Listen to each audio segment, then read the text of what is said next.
Alright, I think we're good now. I goofed it. I accidentally had my mic toggled off in the audio settings again like I did like a week ago. I was talking and I realized no one was responding. I'm like, uh-oh, that's something ain't right. Welcome on in, welcome on in. Hello, hello. Sean's here, Toilet's here, Roy's here, Matthew's here. Welcome.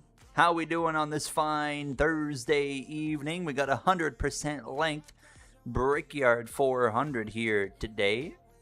Welcome back on the TikTok side, Ariana Grande fan. Drifty's here, Vernt, Trucker Lemore, Atlas as well. I imagine we've all heard the news by now. Alex Bowman is retiring at the conclusion of the 2027 season. Not this year, next year, at the end of next year.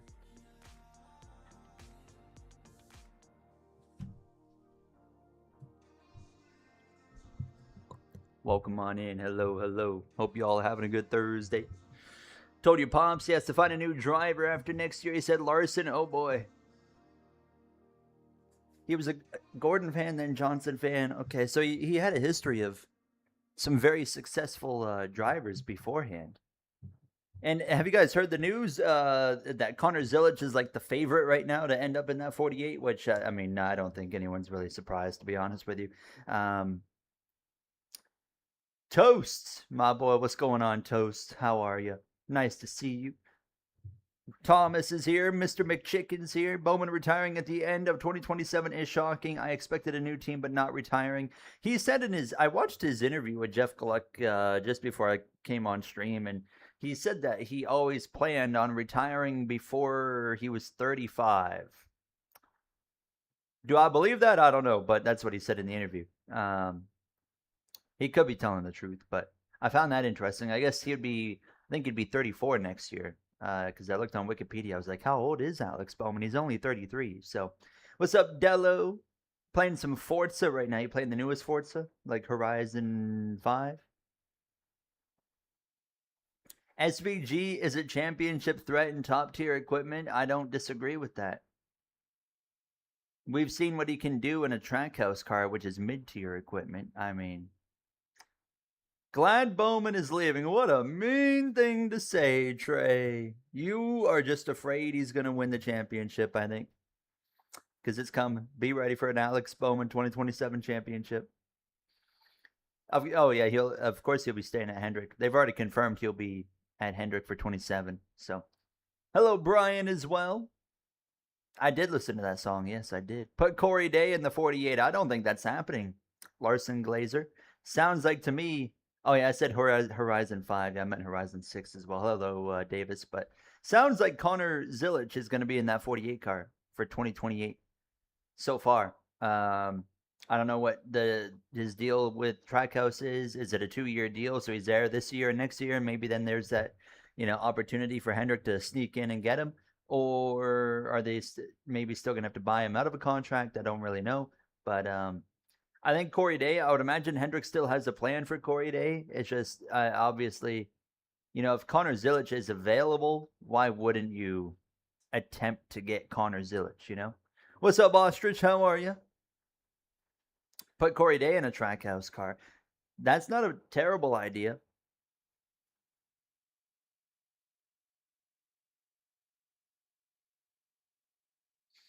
I think Hendrick will have enough pull over what Ally wants, to be honest, Sean.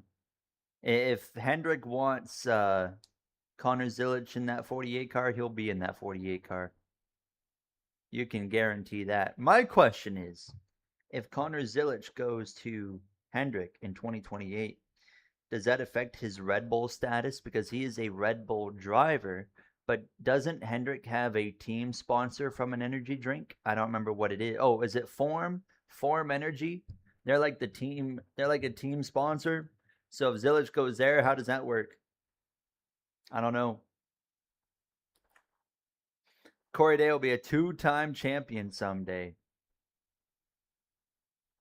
Who do you think is going to win Indy? Whoever gets the lead on the final restart is going to win Indy because you can't pass. That's the only comment I'll make so far on it.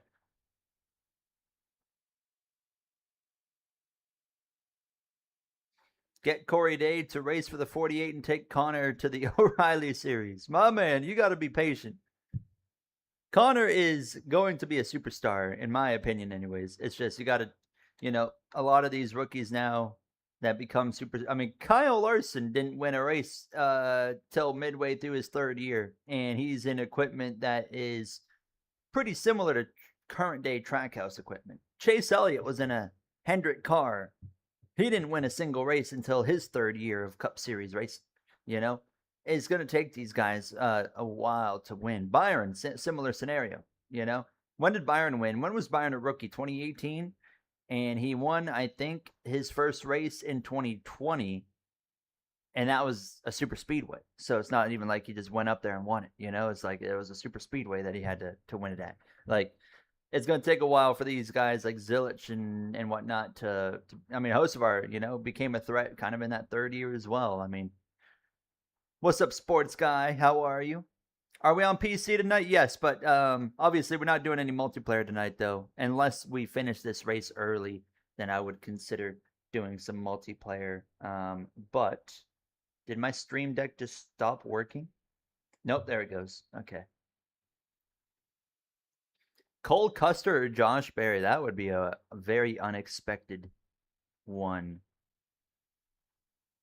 You're so delayed on YouTube. I know. I've noticed my TikTok stream is ahead all the time for whatever reason.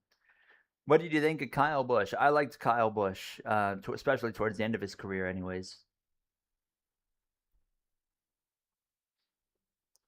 How do we feel that Giggles Logano won? I like Joey Logano, so I was cool with it. I like Joey. I've always been not a fan of his, but someone that likes him more than most people. That's for sure. That is for sure. All right, we're going into Indianapolis today for 160 laps. Do we know what car should we just run the Cheddar's car? I think we should just run the Cheddar's car for Kyle Busch here at Indy. Where's Indy? Right there. 160 laps. This is one of the few tracks I don't really know what to do with setup and stuff.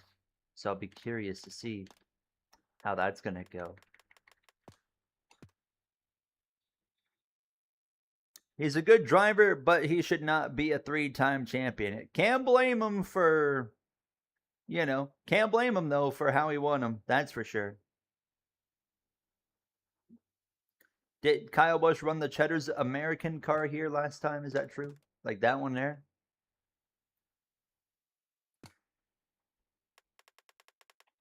We can run it.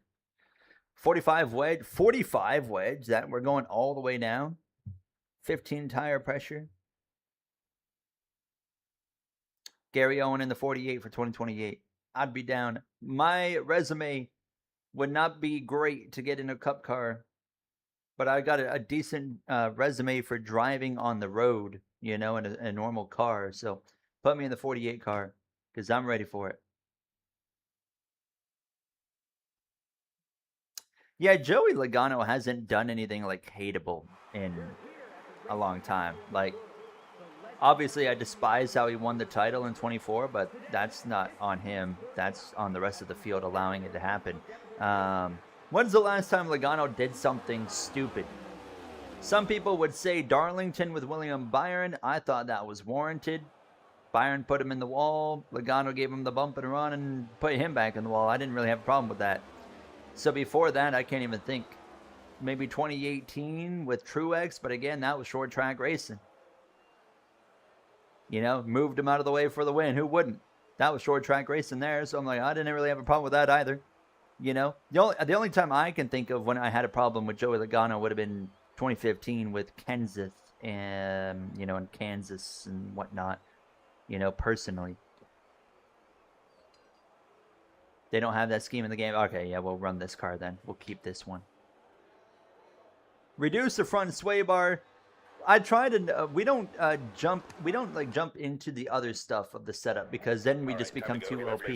Oh, apparently I have done some adjustments here. I only like to do tire pressures and wedge because if you start getting into sway bars and stuff at tracks that aren't a short track, you literally are just too fast and you'll just dominate the race. And dominating isn't really fun in single player. And multiplayer, domination is awesome. I love dominating a league race or something, but in, you know, when I'm racing single player, I want to fight. So we'll keep it. I'm going to run exactly what this is. I know the recommendation was 45 on the wedge, but we'll start right here at 47 for now, and we'll go from there and kind of work on it as the race goes on. Why don't you do 100% with the community, my boy? We are going to be doing a 100% race next week with the community. Harrison Burton's driving for Tricon this weekend in trucks. I wonder if he doesn't re-sign with Sam Hunt if he goes to trucks for Tricon. Well, I tell you what, Thomas, I think it'd be a better career move for Harrison Burton to go drive a Tricon truck full time. Do you race 105 AI? Yes, we are on PC. On PC, Ostrich. When? It'd be next Thursday. Next Thursday. What's up, T-Man? So if you're in the Discord server, if you're in the TikTok chat and want to get in on my Discord server, I will have some commands and stuff to set up in the TikTok chat soon. But right now, if you come to the YouTube, also going, and come in the chat, you can use the Discord command, !Discord, and join the Discord, because that's where we're going to be orchestrating this 100% community event.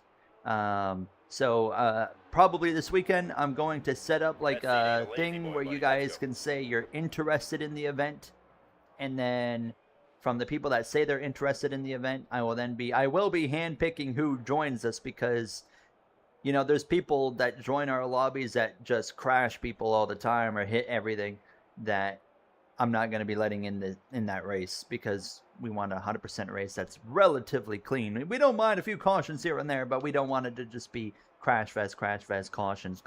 Like, we'll have a limit on the players as well at probably 20. And then in other weeks that we do this, we'll also try to get different people that can do the races and whatnot as well, if there's enough people that want to do it. Don't join. Do not register interest in it if you don't plan on doing the entire race as well. What's up, Exist? How are you? What's up, Seabound20 as well? My spotter, I hate the spotter so much in this game, where he just keeps on. All right, time to go. Remember your goals. He keeps on saying, hey, let's get going. Denny Hamlin at the top of the board in practice over Kyle Larson. Hendricks second, third, and fourth, and then the 48 is in 12th. We don't need practice at Indy. Such an easy racetrack. Last to first? I don't know. Do we want to do a last to first for once or no? I don't know if we've ever done a last to first challenge, have we? I mean, I'm not against it. Dad, you can't race. No, you don't have the game. You don't have a computer. How do you manage to finish these 100% races? You get used to it. You get used to it. When I was a little kid, when I was like 9 years old, playing NASCAR 09 on the PS2. I had it on the PlayStation 2, not the Xbox or the PS3. I would come home from school, and my mom, I remember this, my mom went downtown around the corner, and there was this little gaming store, and she bought me a Logitech PlayStation 2 wheel. It was like $25. Imagine getting a wheel in this day and age for $25. Anyways, she got me that, and I would come home from school all the time, and I would do 100% races after school on NASCAR 09. For whatever reason, I took a liking to Las Vegas. I would do like almost Las Vegas almost every day for whatever reason. Didn't make me any better there. I'm actually kind of mid there. But I would do like Bristol 500 laps, Vegas 267 laps all the time. So I was used to it at a very young age.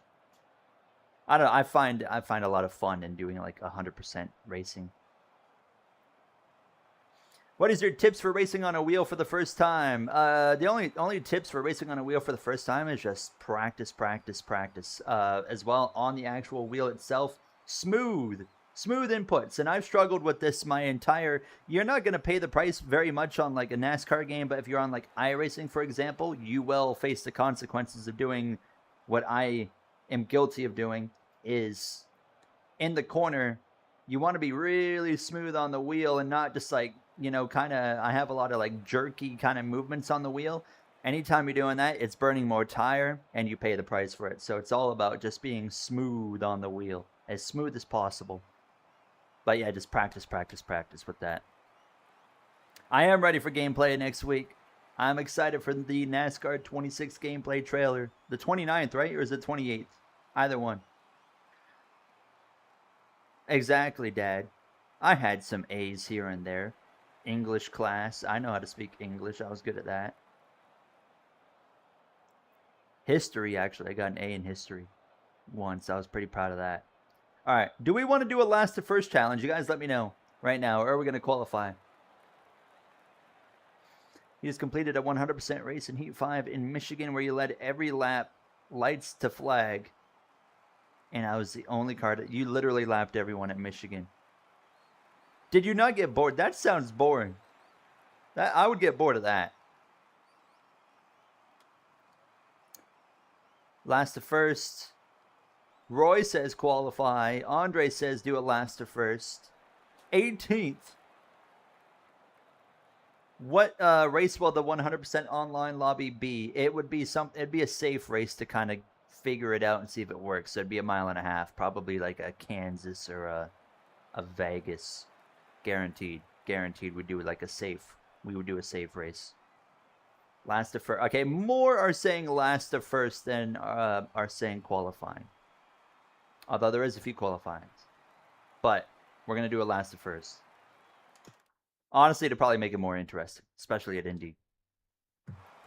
So we'll do a last to first here. I haven't made a single lap here yet. How you doing, Nash Chevy? 2027 Daytona 500. You're going to be attending Alex Bowman's last 500. It will be, yes, it will be Cup Cars Toast. And if this first week of it goes well, we're definitely going to do obviously more of them, and we'll obviously experiment with more car and track combos as time goes. We're not going to do it every week, but like maybe if we do a community 100% race once or twice a month or something, like every other week. Best case scenario, we could do one on the IRL weeks, like every race we maybe do it, like NASCAR racing in Iowa for the next race or something, and we did Iowa. I don't know, but we'll see. We're just going to wait and see how it goes first. That's for sure. You're going last to first. You're going to his last race at Martinsville. That'll be a good one to go to because Hendrick usually runs well. Hi, Dylan Gooden. How about Bristol? I think we're going to avoid Bristol. What's up, Neptune?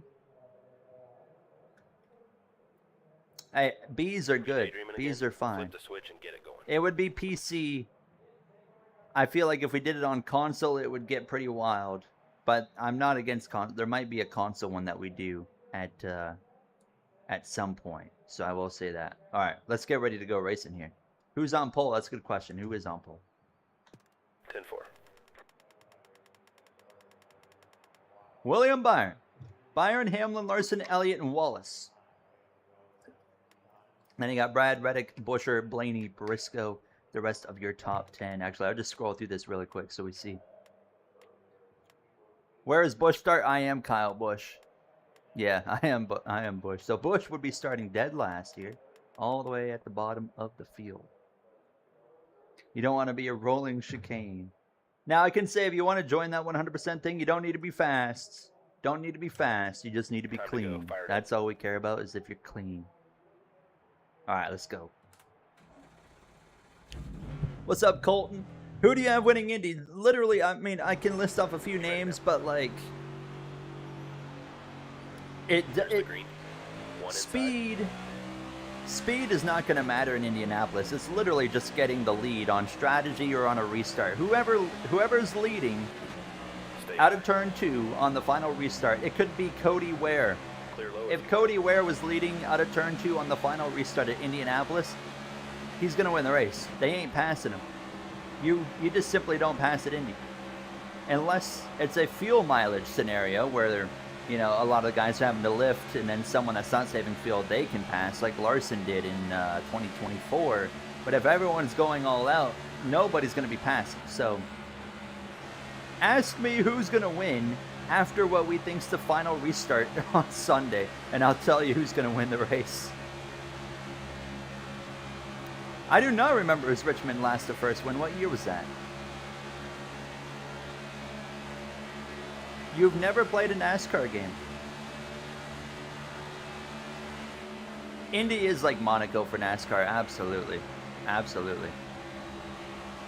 I can tell you who I want to see win, though. I'd like to see, it's really just between two drivers. It's Denny Hamlin or Kyle Larson, just because I'm a Larson fan. But Denny Hamlin has been so close to winning the Brickyard 400 so many times, and something always happens. I would just like to see him win that race, and I feel like this year is maybe a better chance than any year for him to go do it. So yeah, I really hope that happens, but Clear low if you want it. then again, you know, it's all going to come down to strategy and just, you know, being the leader on that final restart. You weren't even alive in 08. Jeez. I guess 08's, oh my God, it's almost 20 years ago. 2008 was nearly 20 years ago. I always think when I hear like, oh, I wasn't even born in 2008, I'm like, oh, this dude's like 4 years old. No, he's like probably almost 20 years old.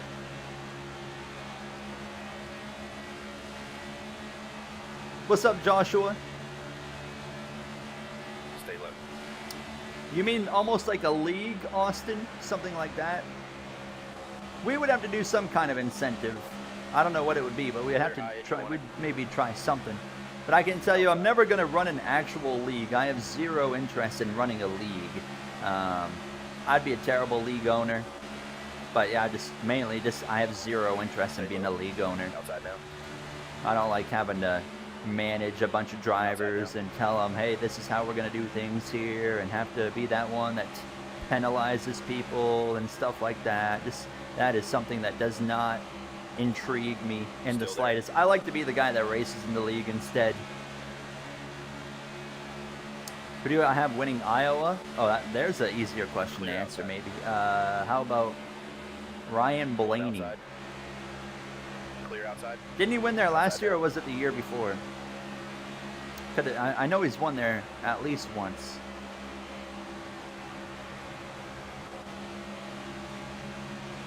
Even in this game, the passing is not easy at Indy.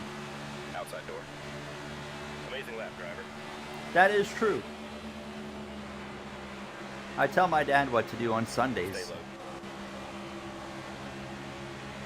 Oh, Byron won there last year. I don't remember that happening at all. Clear outside. William Byron won, okay. Huh. What about Richmond? That's the Penske style track. Blaney again, Logano, but Denny's always really strong at Richmond as well. I think that's going to be a Joe Gibbs kind of Penske face-off. And then, well, however, hold on. Austin Dillon. Austin Dillon always shows up at Richmond. He might actually show up and win again.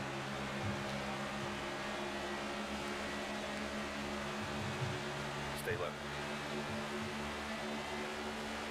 Clear up top. What do you think would fix the passing problem at Indy? Nothing. I can't. As far as I'm aware, it's always been hard to pass at Indy, no matter what generation of car. I would say next gen is probably harder to pass at Indy than it's ever been, but it's always just notoriously difficult to make a pass at Indianapolis. I don't think you can really fix it. Yeah, get back on the road course. I actually enjoyed the road course at Indy. I was always a fan of it. I thought the races were pretty fun to watch, but I will gladly be in the minority of saying I had way more fun watching the Indy road course than I did the Indy Oval. I think Indy Oval is one of the worst races, if not the worst race, of the entire season. Stay low.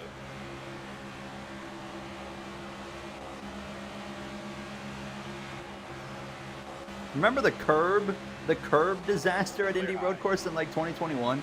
The first year they went there? Bubba's good at Richmond, that's true. less downforce, more horsepower, that could honestly definitely help at a track like Indy, I would agree, because it's just going to create more off-throttle time. I mean, creating more off-throttle time is always good, no matter what, I would say. That can always promote a bit more passing.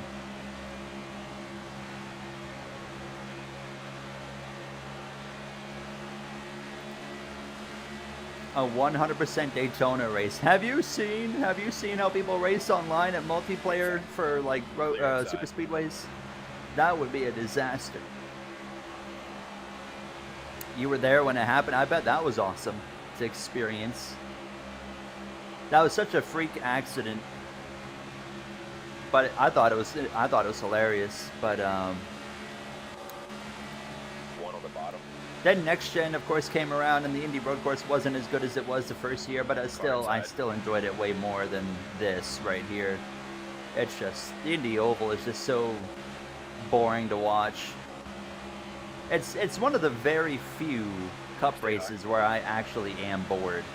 I don't really get bored watching NASCAR, even in races where people are like, yeah, that race sucked. I'm like, usually I find some kind of entertainment in that race, but Indianapolis usually... Yeah, I'm like, yeah, I am pretty bored right now.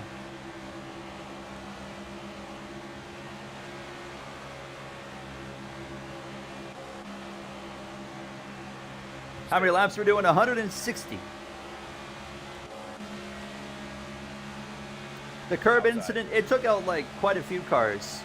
How you doing, Caledonia?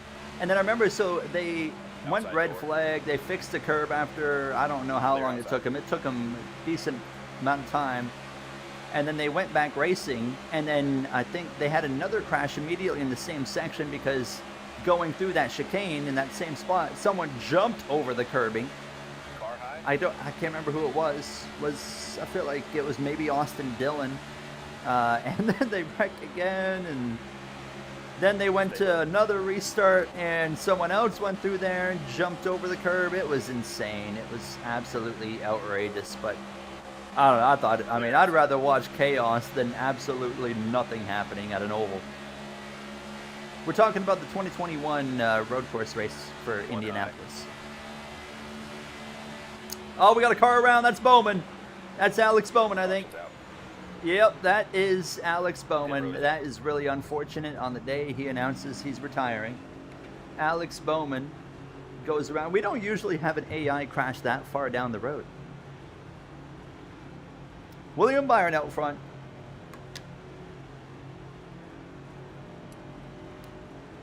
Yes, I did see Turner. You think Bowman wins again before he retires? No. I don't think he will. Just my opinion. I don't think so. I would love to see him win again, but I don't think he will.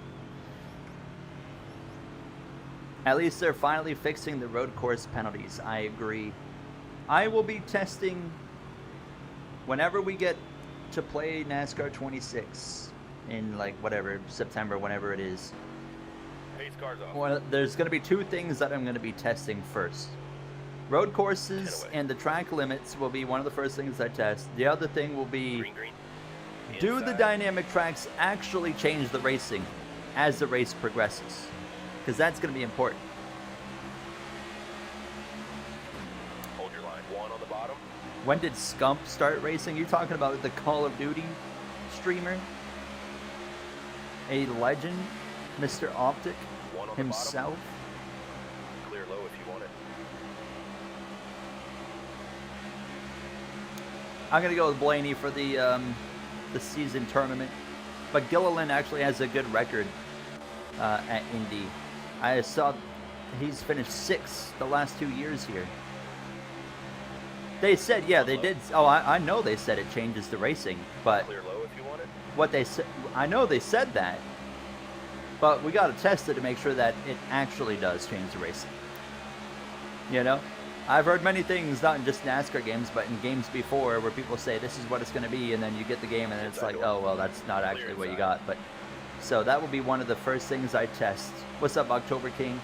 As well as like if the racing, if it does affect the handling of the racing, to what degree does it affect the handling and racing? Because if we have dynamic tracks in NASCAR 26, I am hopeful that my setup that I start the race with is not the setup that I'm going to end the race with. That's the effect I want dynamic tracks to have. I want it to have enough of an effect to where I do actually genuinely have to adjust my car periodically throughout the race, you know?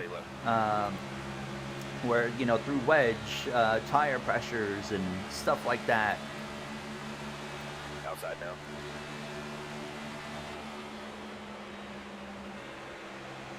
I did hear about that. GMC Sierra. Love the name. Who do I think is going to replace Bowman is Zilich, for sure. Clear high, you want it. If not Zilich, the obvious one's Corey Day. Are you able to do career mode when you get my hands on NASCAR 26? Probably not. I would imagine not. Like, when we got NASCAR 25, I don't even remember. Oh, I got that the day of, basically, the game coming out. So I was able to just show you guys pretty well anything at that point.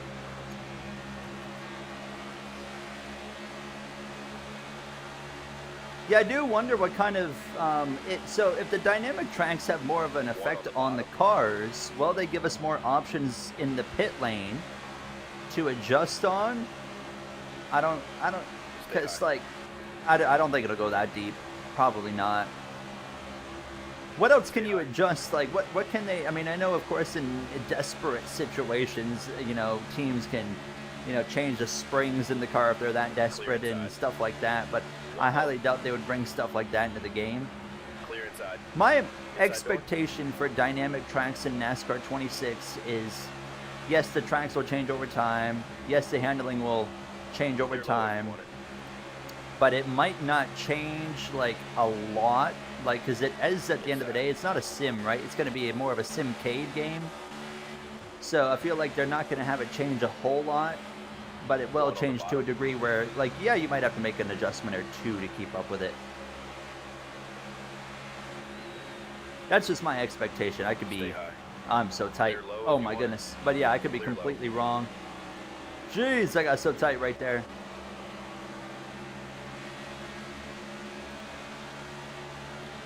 You finished 17th at Sonoma. Track bar, are they still able to adjust track bar in the races now? Is that something that they still do? You never really hear about track bar anymore. I'm on 105 AI, Dylan.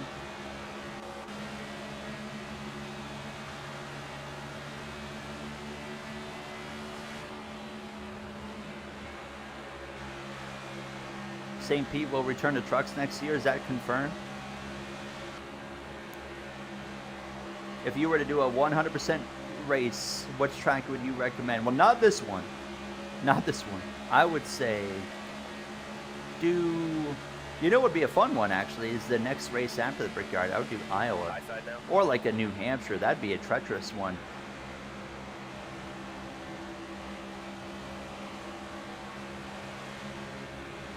I have a very biased answer to that, Farmer 88. As a Canadian, I would say Montreal or Mosport. One of those two. I would be delighted to see one of those. Stay low. I would love Chad's feedback on that. What tracks would you guys bring a cup race to that's like not currently on the schedule? It can be anywhere. Doesn't have to be just in like the USA. It can be anywhere. Stay low. Colorado. Are you ready for the IndyCar game? Very.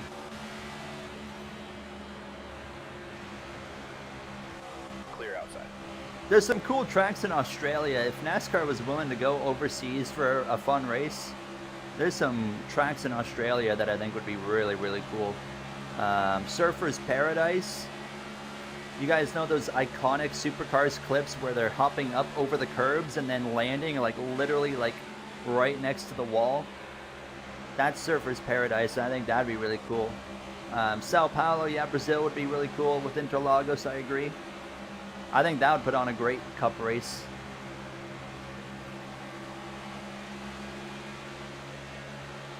Utah Motorsports Campus. One up high.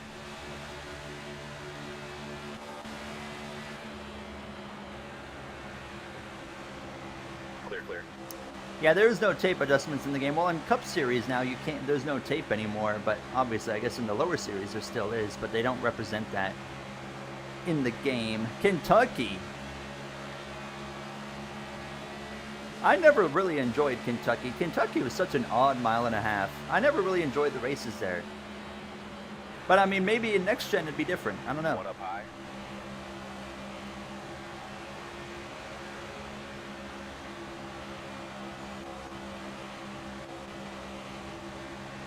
Stay low. Laguna Seca, Milwaukee, Road America, Rockingham or Still in there. IRP, Long Beach, Chicago. Yeah, Chicagoland wasn't an incredible race, but I enjoyed it personally. I thought it was fun. I said it, I ranked Chicagoland right alongside the street course. I don't think either or was really better. They were just kind of like, yeah, they were fun watches. Bell finished last night. Bell finished 19th. I saw there was a highlights video of the race I was going to send you. What about the other guys? Where did Newman end up? Ryan Newman was in it too.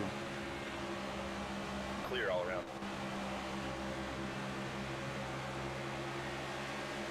Done work. Well, what's going on, PH? Look at the run we've got on the Omendinger. Car To the outside. inside for 24th.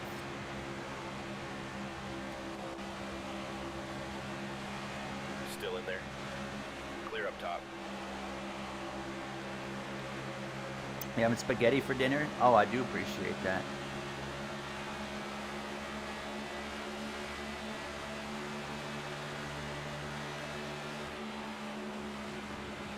You won Vegas in your third season. It's just the beginning of the season. Wouldn't put you second in points going out playoff, but Chase you'd be third. Are you doing what I do, Roy, where you kind of have like a manual Chase kind of tracker, keep track of it?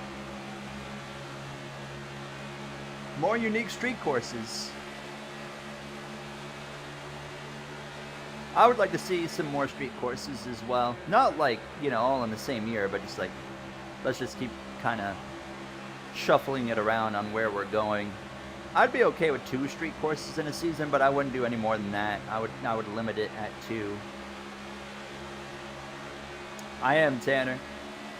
Carlo. Optimistic though, or not optimistic. I'm hesitantly excited. Stay high. Greenville Pickens Speedway. I've never Stay heard of high. that track before. Where's Greenville? Greenville Pickens. What state is Still that there. in?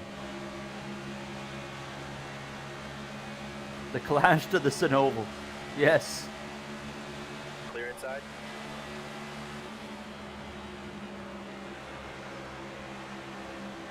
One outside. Clear high. We are making some gains here. We're going to be pitting before long. 16 more laps One of high. fuel. Clear outside. One outside.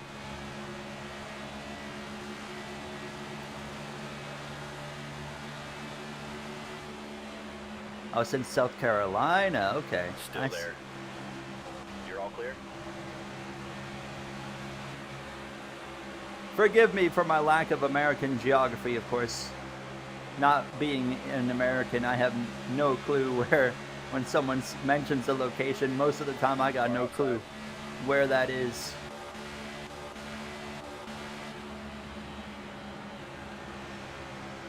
Clear high. What's up, Trace? What do you guys want to see, by the way, in like the next dev diary for NASCAR 26? Clear, clear. 'Cause I feel like we got to be getting like hopefully another career mode dev diary, because I really hope that they have made a lot of gains for the career mode. Did you just say you're not American? Is this news to you? I've never been American. You're all clear. I've been non-American since I was born. Barber Motorsports Park, that would be an interesting one. Alabama. Car high.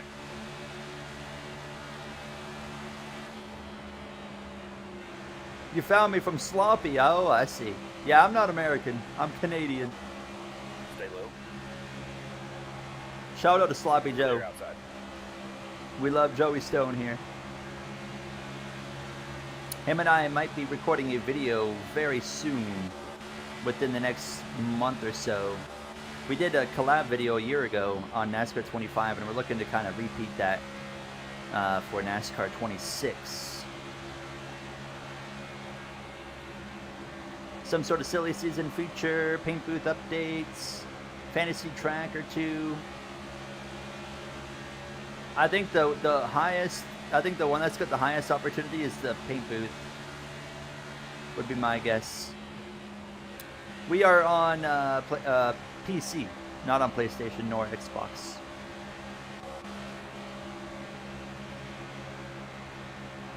Oh yeah, I didn't even think about online AI. That's a good one actually, PH. Matt and I really tried hard to do a 2-player career mode on NASCAR 25, but the AI are just so slow that you really can't. I mean, outside of a super speedway, you can't really do anything with it. We tried really hard, and we were like, yeah, this is. I mean, we're just doing the same races over and over again because of how just mid the multiplayer AI is.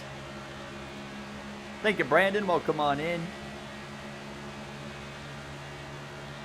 A better paint booth. See, I'll be honest, I don't think you're gonna get. I think if the paint booth, like if there's any changes coming to the paint booth, my guess is, because it doesn't seem like they're. Oh god, watch out! Hold on. Oh, big hit for the one. Caution's out. That's gonna bring everyone into the pits. Pit road is open. But my guess is paint booth. You're gonna get new preset paint schemes, and then You good with this strategy, driver? on top of that, maybe I would hope Pitting now, we fellas. would Be get ready. more layers that we can have on the car per side. Outside of that, I feel like we're not going to get a whole lot. Maybe they'll add a new few shapes and obviously like new sponsors, but it doesn't seem like paint booth was really a big focus so far for this game coming. But Race cars off. I'm gonna get a drink of water first, and then we'll go back racing. But harder super speedway racing, that would be a good one.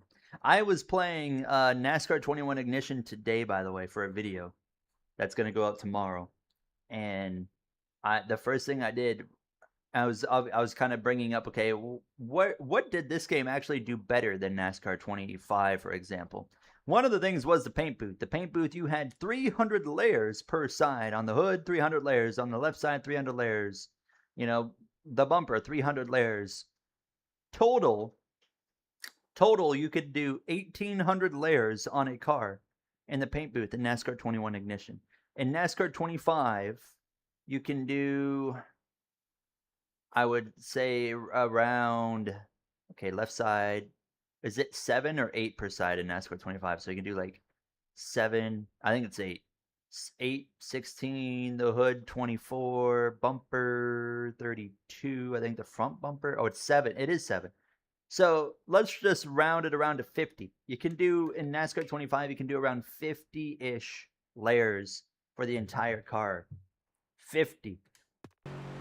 NASCAR 21. You could do 1,800. 1,800. Go, go, go. One high. You tried to enjoy Ignition, it was impossible, genuinely. Yeah, I mean, even today when I was recording it, it was just like, oh my god, it was so bad.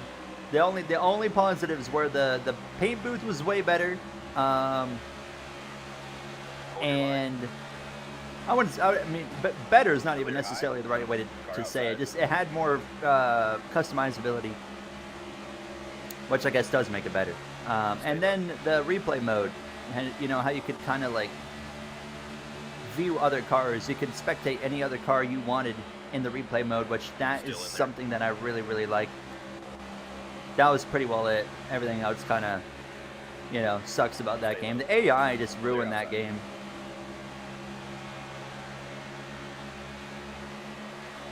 ARCA getting, oh yeah, ARCA standalone tracks. Yes, that would be cool. If you could get a lot of those like local ARCA tracks, Oh God, Tyler Reddick's around. 3 cautions on the day so far. Yellow's out again here in Indianapolis. Pit road is And he's got damage, so he's going to have to come into the pits. That'll put us P19.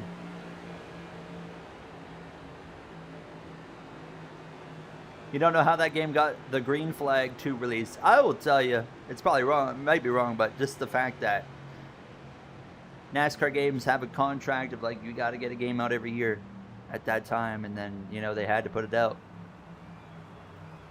It already came out relatively late. Wasn't it an October game? Do you include the part-time drivers in your points when you do them yourself? I do not. No, I don't worry about the part-timers. Highly recommend, if you calculate points yourself, use Google Sheets. Green. Highly recommend Google Sheets for that kind of stuff. And then you can use the formulas in the Google Sheets for every driver. You can do the equal sum and then car still there. just, you know, add up the points as the races go on. Makes it so easy. Makes it so easy. Stay low. I used to do it on a notepad where I would manually add up all the points every race, and that was, I mean, so time consuming. How did you do all those paint schemes in Heat 5? Modding. I have community members here that would Car high. make the paint schemes like in Photoshop, for example, and then we would use Unity Asset Bundle Extractor Wide. to then import it / mod it into the game. 1 outside. 3 wide. You appreciated the track atmosphere in 21 Ignition. I agree, that actually was something they did pretty well, for sure. Stay low.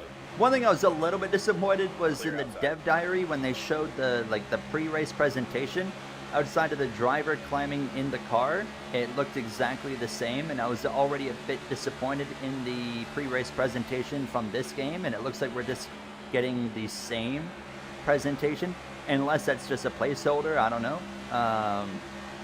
But I was a bit disappointed to see that. That was really the only disappointment I had from the dev diary was the reused pre-race presentation. Outside. Obviously, I don't expect them to change the pre-race presentation every year, but you know, when it was kind of as bare bones as it was in this game, I was hoping for more. Stay low. You know, F1 games have used pretty well the same pre-race presentation now for years, but Still in there. it's so well done that, you know, it doesn't really bother me. Yes, we are ripping the F1 wheel. That's right. We just kicked off an F1 2012 career mode today on the F1 channel as well. Clear high at you. I saw quite a few people were happy to see that on the F1, the Formula Going channel. Wasn't the AI on road courses in 21 really good? No, not really. It was better than the ovals, but it was still bad. It was still pretty bad. Because I tested the road course AI today on there, and I was just like, yeah, this is, I said it in the video. I was like, usually this was kind of the highlight for the AI in this game, but it was still, like, terrible. Stay high. But it was better than the ovals. Stay high. Will there be a silly season in the 2012 career? Probably not, Neptune. Can you even mod that game? I don't even know. I'd imagine you can, but I'm getting like a couple lag spikes in the game. Okay, there we go. It fixed itself. Still there. But Denny Hamlin, by the way, now out in front as John Hunter Nemechek, making things difficult for us here with 10 to go in stage number 1. But Daniel Suarez is going to push us clear. Thank you, Daniel. A day to night by a lap count in the forward. Do you mean like proper day to night transitions? Hello again, Nash Chevy. I will say, and obviously there's no confirmation anywhere of this, but if dynamic tracks are properly done, and when I say like properly, like it's not linked to the stages, because obviously now, you know, like the day to night transitions in this game, for example, are linked to stages. So, you know, you go from stage 1 to stage 2, suddenly the lighting changes. If they can get dynamic tracks that genuinely change over time and not just between stages, then I would feel a bit more confident that we might also get a proper day to night transition. One thing I do wonder. Oh no, as I say that. No, that wouldn't make any sense. I'm not even going to say it because it wouldn't make sense now that I think about it. There are clouds. They do have clouds. We've already got clouds confirmed.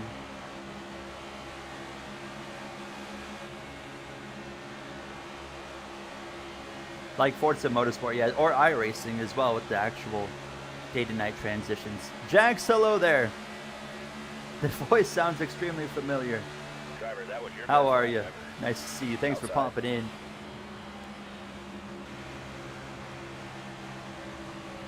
Who Still else is there. going to switch to Ram when they go to Cup? Yeah, Colleague for sure. Clear high. I'm a believer that I think Trackhouse would be way better off switching to Dodge long term. One I up just high. pull it out of line and let the 42 to my outside. Thoughts on Alex Bowman retiring after 27? Happy for him that he at least is getting a say in how to end his career.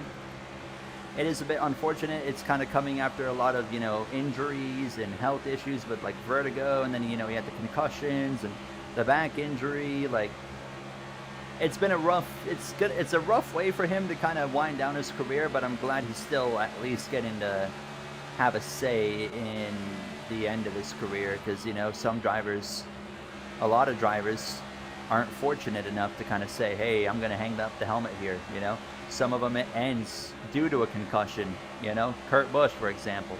Some drivers, their career ends because they just get shoved out and then they never really get an opportunity to come back. Matt Kenseth kind of, received that treatment. He just kind of got shoved out of Joe Gibbs Racing, like a legend of the sport. What's up, Mr. Bad Guy? Yes, Alex Bowman announced retirement. I reckon again up front. We've had a lot of yellows today. Cautions out. That's 24 of William The Byron. road is open. Don't come back into me, please. Yeah, he's not retiring this year, though. It's after next year. After next year. Hard for Menard. What's going on? How are you? Nice to see you. SVG has been making it work on the ovals. SVG right now, are we all in agreement that SVG is the face of Trackhouse right now? Like, statistically, he is, whether you want to admit it or not, but the stats don't lie.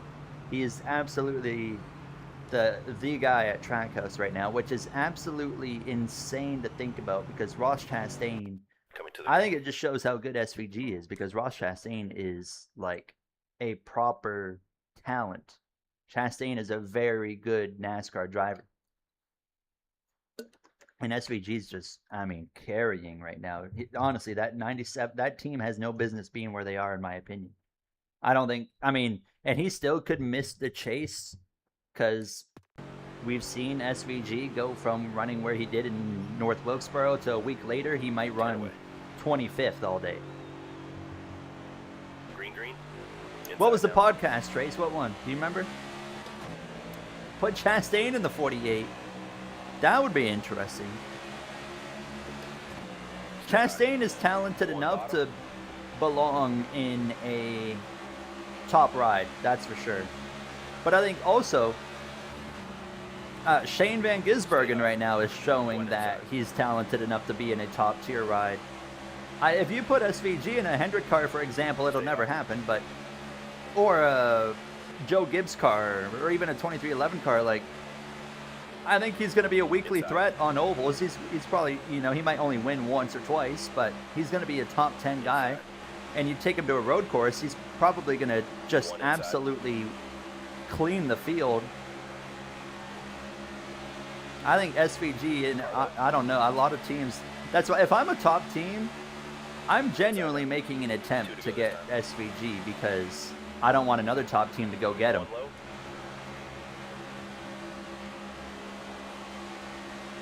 And Connor Zillage, once he figures things out, he's gonna be outrageous as well. He's gonna be insane once he gets sorted.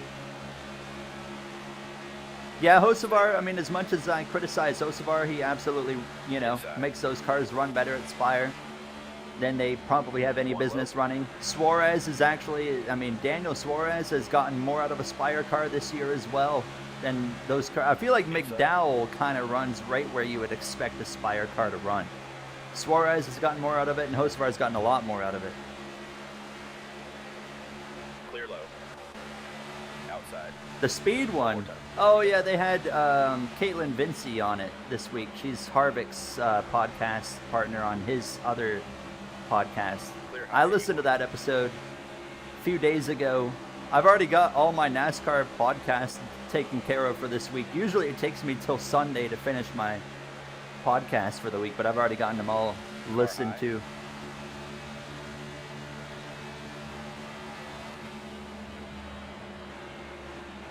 You think SVG's a Trackhouse lifer? I would not be surprised. Still there. I would agree, Matthew. Unfortunately, I would love to see SVG in a top team. I just would like to see how that would go. You know, Stay low. I think it'd be a lot of fun to see. Okay, big. Oh, I didn't even realize that was the last lap of the stage. 17th. So we've gone from last to 17th. We're slowly getting somewhere. Pit road is open. Hamlin's your stage winner. Hocevar 48, McDowell retires, Zillage 77, Data the 71. That would be Here's what we're taking this stop. a wild lineup.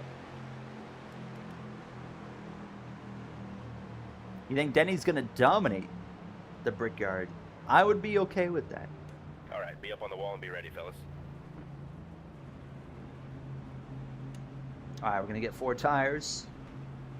Yeah, that's the thing. SVG does have... He's closing in on 40, so a top team would be kind of taking a risk on him, you know, because he's getting old. But then Denny Hamlin's still 45, 46 years old, and he's popping off. If SVG was lucky enough, he's still got like 8, 9 years in him. If he had a Hamlin kind of arc in terms of being able to be at the top of your game for that long.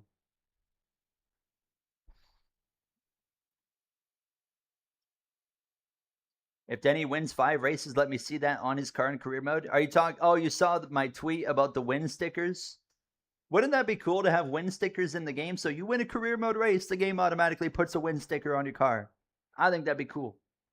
And every race you win, it adds a win sticker. Maybe you cap it at like 10 stickers. So, because eventually someone's going to win every race and they'll have, you know, where do you put 36 stickers? But maybe cap it at a certain number, but, you know. You think Joey might win? SVG top 5 this weekend? SVG Xfinity Series 2024 ran like top 5 at Indianapolis. Don't write him off. And he's going to have a good qualifying spot to go out and put a lap down, which is going to be very beneficial as well this weekend. All right, stage 2. Also 50 laps, which means the final stage will be 60.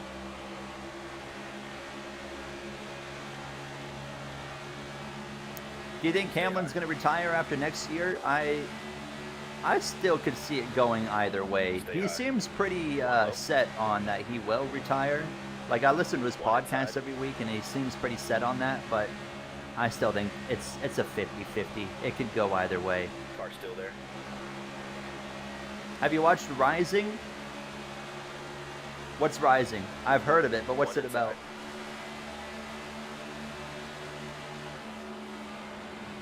Inside.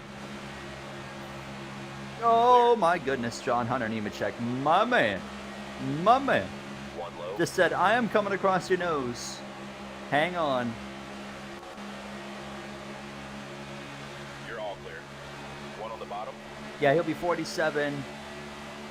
I think the only purpose, well, if Denny Hamlin wins the championship this year, there's no chance. There ain't no chance he's coming back after 27. That's a guarantee. Him not winning the championship would be maybe he'll stay around for like another year, but I mean, I feel like Hamlin's playing with fire by sticking around longer because he is, I mean, to be winning races at his age is, you know, doesn't happen often, and eventually the switch is gonna flip, and he ain't gonna be winning anymore. And like that, every extra year you add on, that switch could flip at any moment, and then he could go on and have like he could come back for 28, and that switch flips, and then he runs like crap all year, and it's like, well, what was the point of coming back at that point, you know? Inside. I'd be okay with seeing him go out after next year. Stay high. Inside now. Yeah, the younger generation's going to get better while he gets worse. I agree with that. Carlo. Time is not on Denny's side, that's for sure. I lean towards the... Why is BJ McLeod running in the top 20, by the way? I just realized that. But I lean more towards retire while you're still winning, kind of like Jeff Gordon kind of did. As a Jeff Gordon fan, it would have killed me inside to watch him ride around for 2 or 3 extra years, and he, you know, might not have accomplished anything.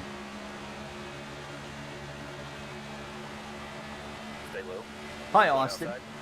I also like Jimmy Johnson, right? I mean, you know, I was a Jimmy Johnson hater for so many years, and it absolutely sucked watching him run mid for the last 3 years, basically, of his career. I was just like, dang, like, I grew up hating you, but you are a legend of our sport, and you don't deserve to be, you know, going from a 7-time champion to struggling to make a 16-driver playoff. Have you thought about doing a NASCAR Thunder 2003 series? I've tried doing like NASCAR Thunder before, but my problem is I just don't really enjoy like those old games. Thank you as well, Davis, by the way, for the heart there. That's the club one, right? You're in the club now. I'm gonna set up all that club stuff on TikTok as well. But thank you so much. Why'd you grow up hating Jimmy? I was a Jeff Gordon fan. That's pretty well it. I was a Jeff Gordon fan. I said screw Jimmy Johnson. And also, like, when I first started watching NASCAR, Jimmy Johnson was winning literally everything. And I was like, screw that guy. I don't like him.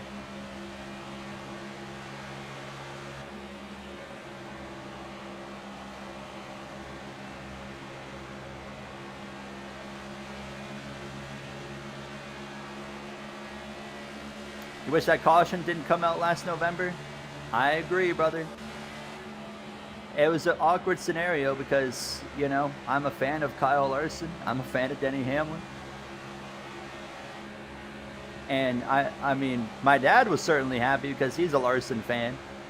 He loved watching him win the championship, but it just everything felt so wrong about Hamlin losing that title last year, you know?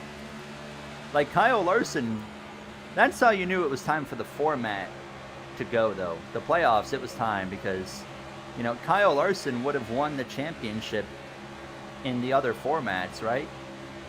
So it's like Kyle Larson was the right champion last year. He was. But in the format that we had, Denny Hamlin did everything he was asked to do, including in that final race. And only Denny Hamlin would find a way to lose it. I mean, he didn't lose it, obviously. It was the pit crew, it was the strategy call that lost it. It wasn't his driving that was the problem. But it felt so wrong watching Kyle Larson win that championship in a championship that he had every right winning because the other formats backed it up that Larson should have won the championship. That's how you knew it was time for the playoffs to be gone. It felt wrong watching the guy that should have won win.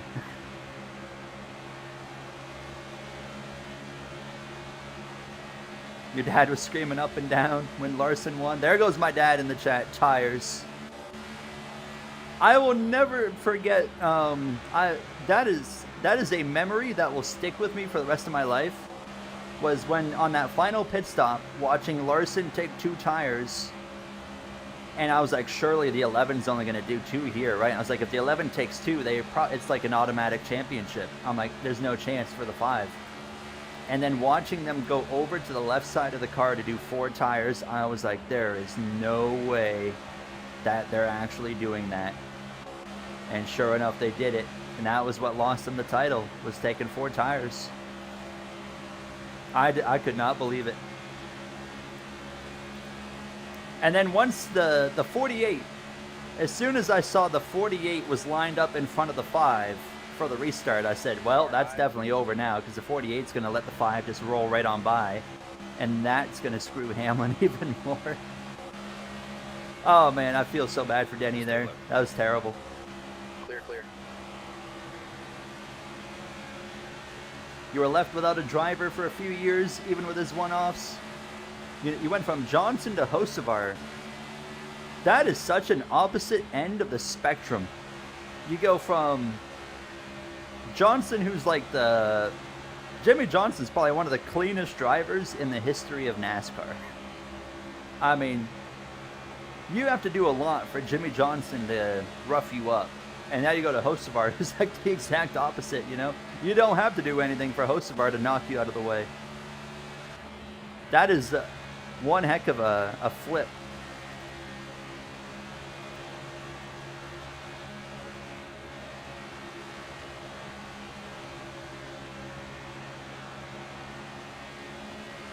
Oh yeah, we knew we needed to play. Zilich losing the championship last year and O'Reilly as well. Yeah, absolutely. Was another, like, yeah, playoffs need to go.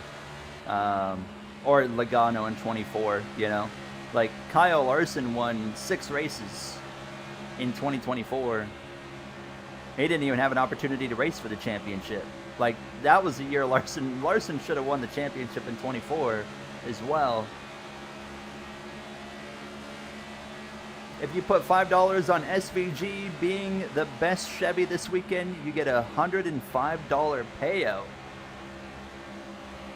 I think that's, I mean, $5.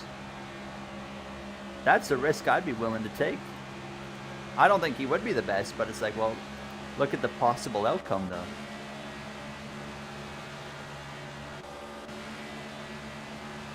We haven't really gone anywhere so far in Stage 2. I think we will as this run continues on. We definitely, again, have a longer run car. Longer run car, that is. Yeah, Larson should have been a back-to-back champion for sure. Absolutely. I think Kime would have won the Truck Series. Oh, they're wrecking. Blaney's wrecking. I'm pretty sure Heim would have won in any format, right? In that championship. There's no way anyone would have been even close to him, I wouldn't think.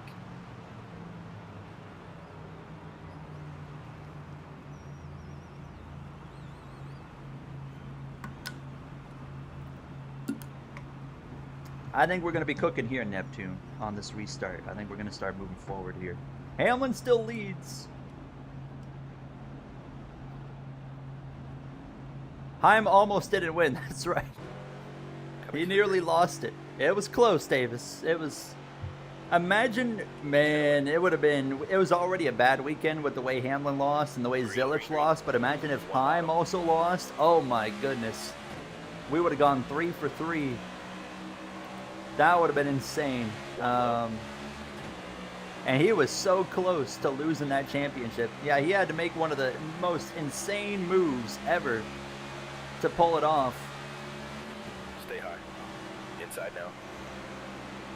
I don't know how many wins Heim had last year. How many did he actually win? How many races? I don't think Reddick's gonna win the championship either. I think I said it at the beginning of the year. Reddick had like a 100-point lead and he had like 5 wins, and I was like, everyone was already like, oh yeah, regular season's already over. Tyler Reddick's got it, and I kept saying, I said, I would not speak that fast. 100 points is pretty easy to give up in this format, in this, you know, day and age of NASCAR. 2 bad races. 2 bad races, you can give up 100 points in a worst case scenario of like the guy behind you that's all those points back goes and runs top 5 all day or goes and wins those races, right? It's so easy to give up 100 points. It is so easy. Outside now. Ha! Hi, Karma. I saw your tweet about your NIS today. 3 wide. 3 wide here in Indy Here, 3 wide. with Jones and Daniel Suarez. Whoa. Bell, you have a feeling Bell gonna go on a run. Bell will win. He's gonna go on a run. Still there. Christopher Bell usually gets pretty hot during the in the playoffs. He would always get pretty hot. Like he would kind of reminded me a little bit of like classic Jimmy Johnson. Like he does what he needs to do in the regular season, which he hasn't really done what he's needed to do this year, but he's not far off. But then he got into the playoffs and it felt like Bell suddenly is like, you know, he's winning 2-3 races and then he's super consistent and those mistakes kind of seem to go away. Stay low. And that's going to be the recipe for him to win the championship. Clear high. 183 thought the corners. Oh, through the corners. What were the speeds on iRacing, Karma? Certainly not this high, I'll tell you that. I remember in the Creator Series having to lift a lot more.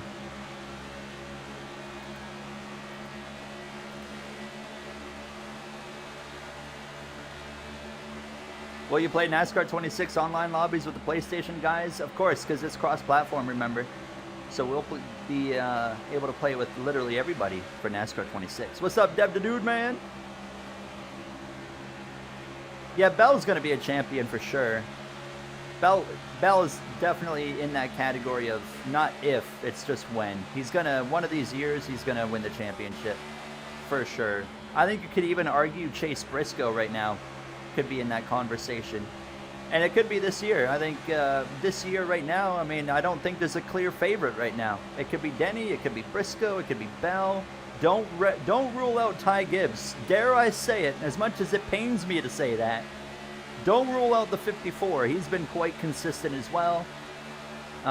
Blaney's got some tracks in the chase that favor him that could keep him in the game. And you guys know if you kind of keep those Penske guys in the game, sometimes they just kind of find a way. Then again, Hendrick could get hot. They could figure it out. Come the chase, and then you got Larson, and then you got Elliott that are going to be right there. Byron might be too far back to make a run, but Larson and Elliott are right there in the conversation.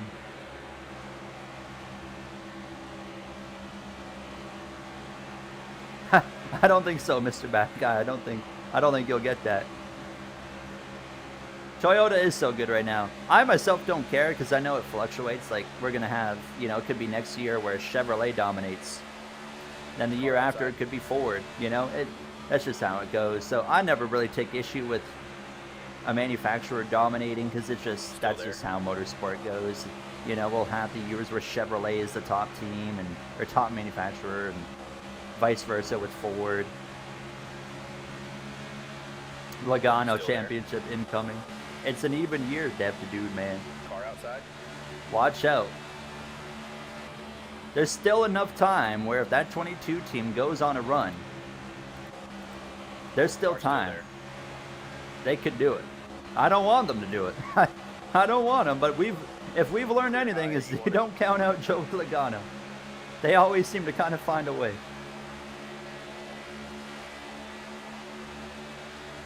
I agree with Karma though, absolutely. Like look at the O'Reilly series. Junior Motorsports wins everything. Chevrolet, and no one says anything there.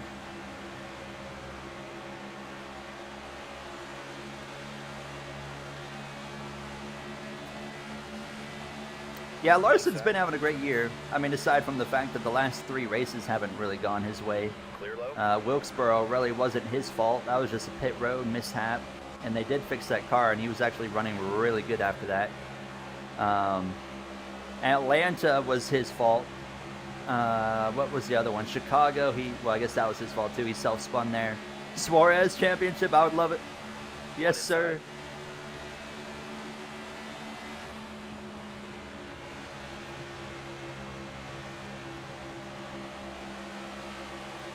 Yeah, Allgaier's got a 200-point lead. Basically, imagine if Allgaier lost the championship this year.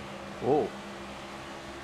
People would absolutely Still start questioning already the chase format if Allgaier somehow loses the championship. Clear inside. Car low. Clear low if you want it. I still would like to see a small tweak to the chase format, like bonus points for a win to start the chase with would, in my opinion, would be nice. You know, like every race win, you get 5 extra points or something to start the chase with. I would like to see something like that. Stay low. At that point, it's his own fault. Clear high. I don't disagree. Can you explain the 2 different playoff formats? Well, the playoff format, which is the one we got rid of, was a format about winning and not being consistent across the year. Like, you could get into the playoffs by literally just winning 1 race throughout the regular season. And then you would have different rounds. You'd have 4 rounds of the playoffs. You had 10 races. You'd have the first round, 3 races. You have your 16 drivers in the playoffs. The bottom 4 in points get eliminated after the first 3 races. And if you won a race in the playoffs as a playoff driver, you automatically advance to the next round and don't have to worry for the other 2 races of a playoff round about points. So then you do those 3 races, you eliminate 4. You do another 3 races, you eliminate another 4. So then you have 8 drivers left. And then you eliminate another 4 after another 3 races to then have 4 drivers. And at that point, you're at race 10. It's a literal 1 race winner take all. Whatever driver of the final 4 finishes best wins the championship. It was a terrible way to decide a champion. And now the new chase format, still 10 races. But now, you know, instead of, you know, winning and advancing into another round and stuff like that. No, you have 10 races. The guy with the most points at the end of the 10 races of the 16 drivers in the chase wins the championship. So now you don't need to be good for 2 or 3 races in the playoffs like Joey Logano did, for example, in 2024. No, you got to be good for 10 straight weeks if you're going to be a champion.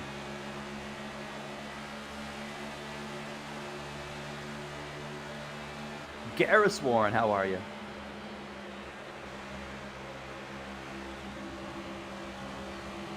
Who is your dream commentary trio if we went to a 1-channel streaming deal? Dale Jr. and Steve Letarte I would keep immediately. I would keep Dale Jr. and Steve Letarte in the same roles that they have. And then I would partner them with Lee Diffie probably. I think that would be epic. Lee Diffie he does great calls. He's fantastic at his commentary. He's got the energy. Dale Jr. brings an energy that I really like, and he's fun. He's fun to listen to. And Steve Letarte has so much more insight and knowledge on cars and strategy than anyone else does. Car outside. That's been in the commentary booth. It's so much easier to follow along with strategies and races with Letarte there. So that would be my reason for having him.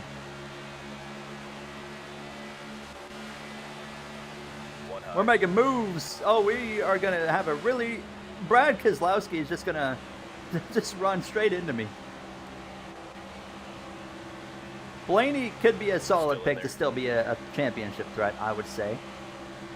Steve Letarte, I don't think Letarte's an odd choice because you have to have a strategy guy there, right? Clear high. And there's no one better at explaining strategy than Steve Letarte. No one even comes close to his level. If you want it. So I think you got to have a guy there that can actually explain why is this team doing this strategy? What does this strategy mean? What is it going to do for them in the long run? He is so good at explaining that. I think he would be perfect.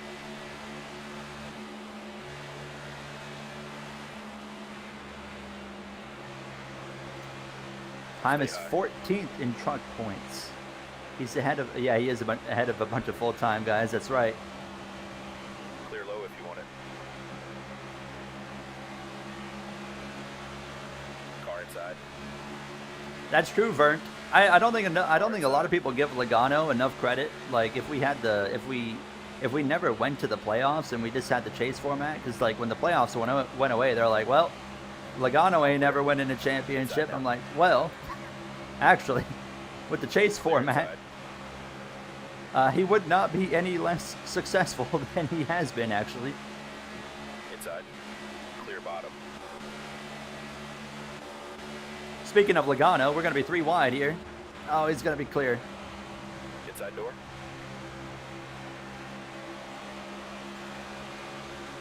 He would have won them more legitimately. I agree. Do agree. I think people would hold Joey Logano to a higher standard if he had won those championships in a chase format. Definitely. I mean, I don't hold him to any lower of a standard, but I know a lot of people do. Clear high if you want it. One up high. We got a pit here soon, by the way. Still there. All clear.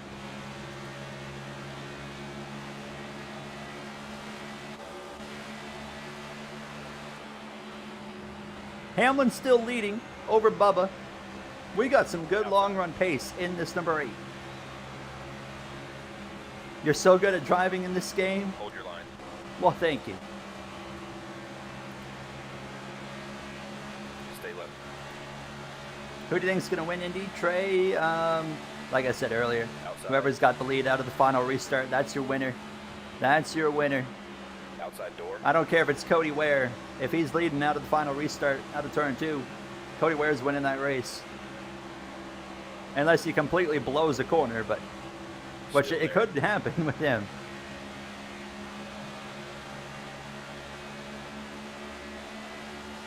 Cindric's going to win Indy, huh?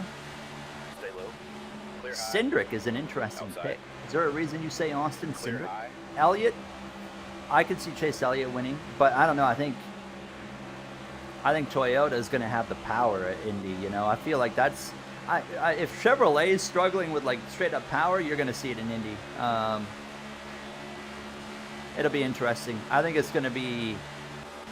I think we could see like maybe the most brutal Toyota domination of the year in Indy, but again, that's just on speed. One outside. Speed will only get you so far at Indy. Because if you put a Chevrolet out front, it's going to win the race. One low. Clear inside. You're picking Bubba to go back to back. That'd be cool to see Bubba get a win in Indy again.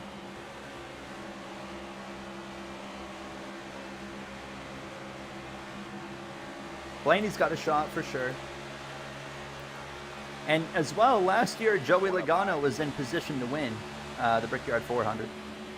And then his tire blew. And the guy that won the race was the guy that was behind him. Clear up top. Right behind him, Bubba High Wallace. side now. Clear high if you want it. So don't rule out maybe a Car Penske. outside.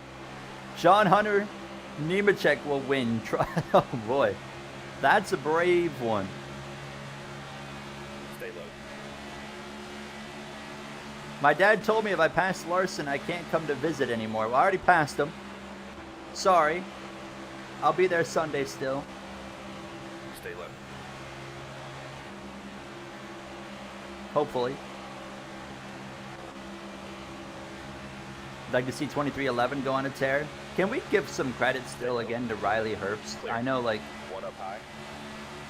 you know, it's fun to not like Riley One Herbst high. and whatnot, but credit where credit's due. Clear outside. Car high. He has All clear. drastically, and I know Toyota's super strong right now, so he should be running better, just automatically. But Car inside. he's been running like half decent Clear low. Outside. in that 35 this year, and on top of that, like usually we Clear outside. you know, we give him a hard time, but like usually it takes a lot of the time now. It takes a good 3 years for a driver to kind of really establish themselves in the Cup Series, and Riley Herbst made a lot of gains this year, and I'm like, well, if he keeps doing that going into next year, like he might actually, Riley Herbst could become a relatively solid Cup driver. Bubba Wallace just crashed into the outside wall. Yellow's out. And the caution's out. Pit road is open. He is top 3 in point differential from last year. 1 Gibbs, 2 Hosbar, 3 Herbst. There you go. Where was... Yeah, I guess Gibbs missed the chase last year, didn't he? Or the playoffs. I completely forgot about that. Herbst has been solid. I don't care what any Riley Herbst haters say. He has had a solid Need to adjust season. the stop. To a point where I have taken notice of, like, you know what? This guy ain't half bad.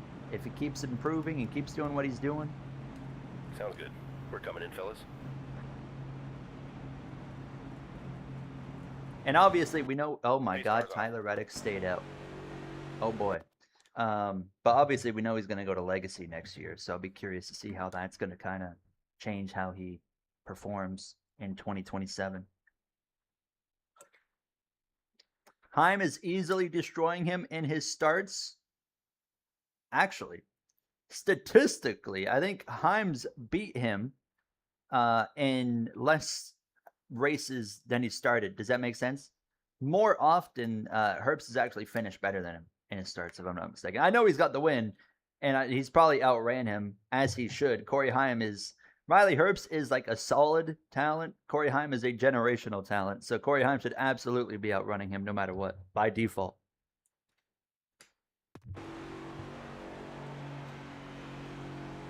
You ready? Thoughts on Bowman? Yeah, just as I said earlier, Inside door. I'm glad that he is getting to at least decide when he's Inside. finishing his career.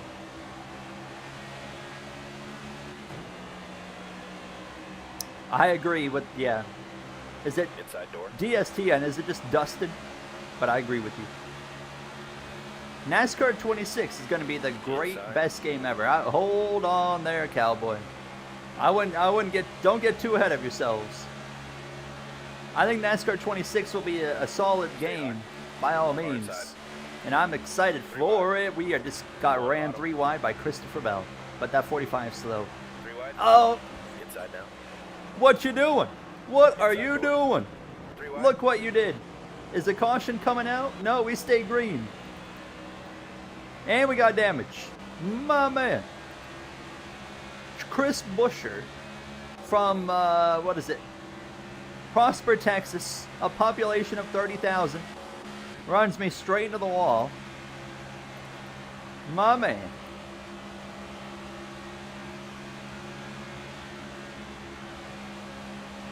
Where is he? I ain't gonna wreck him, but he's way back there. W. Chris Highlander. I don't think Corey Day is going to go into that 48. They did say today, Jordan Bianchi reported that he is not the favorite right now for the 48. Connor Zilic is still the favorite, the guy that Hendricks really kind of got their eye on trying to pick up for 2028. I think Hendrick has a plan for Corey Day, but maybe it's sending him, maybe putting him on like a loan to like Aspire or something like that. There's a lot of kind of different routes they could take with Corey Day, One but bottom. Kyle Larson to the inside. 1 low. IndyCar, the game's going to be the second best open wheel racing game ever. Second to what? It's going to be second to F1. Stay high. Alfredo. Isn't Alfredo the sim guy at Hendrick? If I'm not mistaken. He does like a bunch of sim work for them. Or has he given that up now that he's like an O'Reilly driver? I don't know. Clear inside. It is second in F1. I would agree with that. I don't think One any inside. of these games, like IndyCar or NASCAR, will ever be better than the NASCAR or than the F1 games, simply because the F1 games have a significantly larger budget, a significantly larger team of people to make those games, you know? Where IndyCar game or the NASCAR game, they have a way smaller team of people, a way smaller budget. They will, you know, there's no chance they'll ever be like better than what the F1 games are.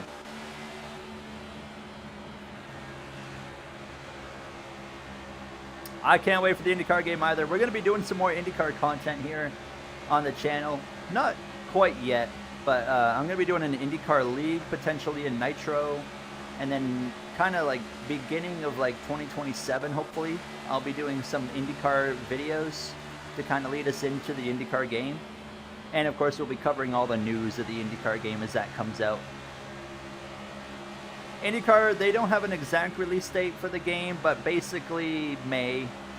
They did pretty well say they're targeting like around the Indy 500, so yeah, right around May. How do you stay engaged and not get bored during a 100% race? You just get used to it. Honestly, the chat on, you know, you guys basically are what keeps me engaged in these races. But like I said, I've gotten used to it since I was a kid, doing like super long races. I have fun doing these long races and watching them play out. Like now we got a new leader, Chase Elliott. I just like watching these things dynamically change over the race. That was your best lap ever. F1 is EA, yes. Do you plan on driving for Ram? Oh, absolutely, guarantee. Whenever we get to the Truck Series in the career mode, I will 100% be in a Ram for NASCAR 26. You should make a channel for IndyCar.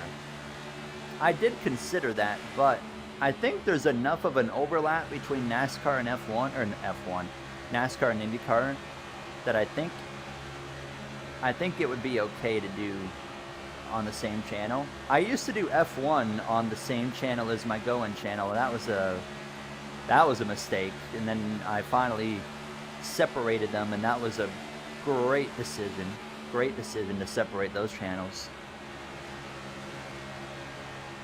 Yes, EA did make NASCAR games up to NASCAR 09.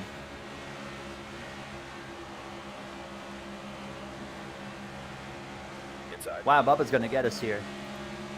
And I'm not a fan of EA, but I will say I am part of the EA Creator Network with my F1 channel. But I will say that, you know, though I'm not a fan of their practices, they are very,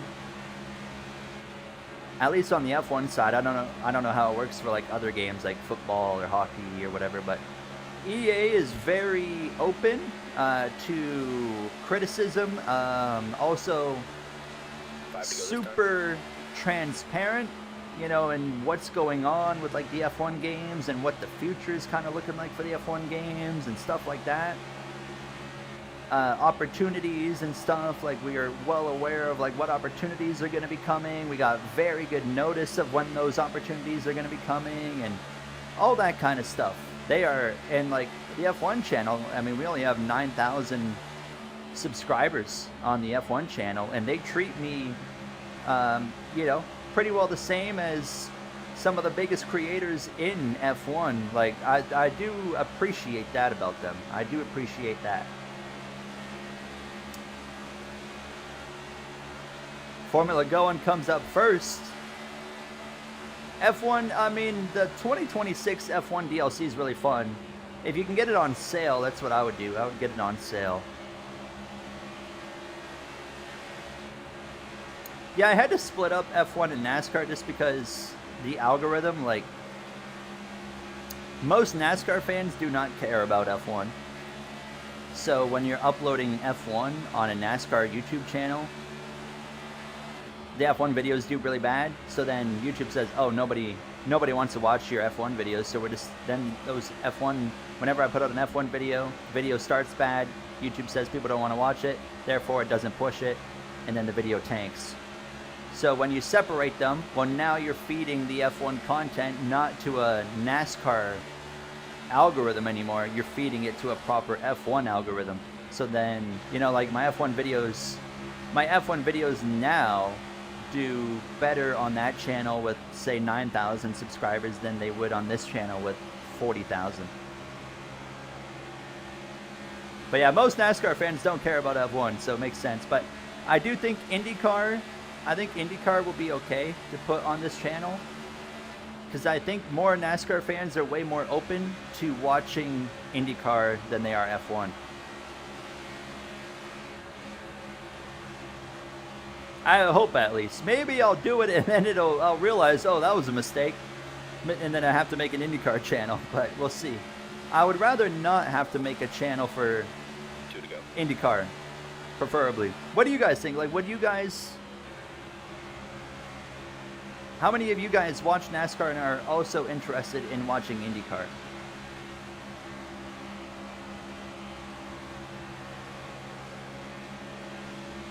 You're a NASCAR fan and you love F1? I'm right there with you. You like all racing? That's the best answer right there. I'm fully with you on that one. I don't care what it is. If it's got 4 wheels, I'm watching it. If the racing's good anyways. I watched a Formula E race a few weeks ago in China. Absolutely awesome. It was an awesome race. Most of you guys are saying you would watch it. Inside.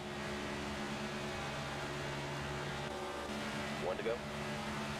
Yeah, it also depends on the gameplay. Like, if the game's fun to watch, you guys will show up and you guys will watch it. Do you like horse racing? No. There's no tires. There's no 4 tires. It's got to have 4 wheels. I don't like horse racing. I'm not a fan of motorcycle racing, really. Like, MotoGP does not interest me. You know, Supercross, like dirt bike racing, I'm not really interested in. Man, we got to get this damage fixed. We were cooking before the damage, but Chris Buescher, sorry, gave us that damage, and now we're just bringing it home here for the end of stage 2. We easily have a top 5 car on the long run, but we just have damage that we've been just kind of hanging on with. So stage 2 ends 15th, Okay, shake it off. We got but plenty now of we race can left. pit, and we can get some repairs on this number 8. Pit road is open. You happy with these pit options? Yes, I am. I'm happy with the way the car is. We just needed repairs. 1 second of damage actually had like a pretty significant effect on the speed of the car. Here we come now, fellas. Be ready.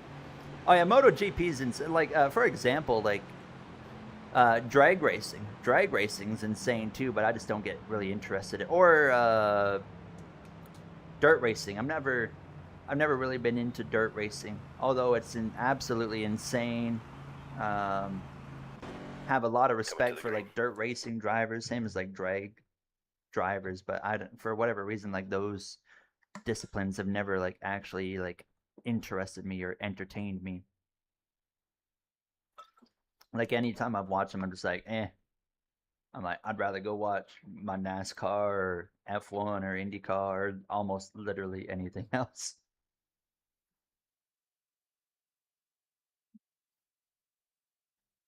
You still watch it. You only want to see if Antonelli wins it.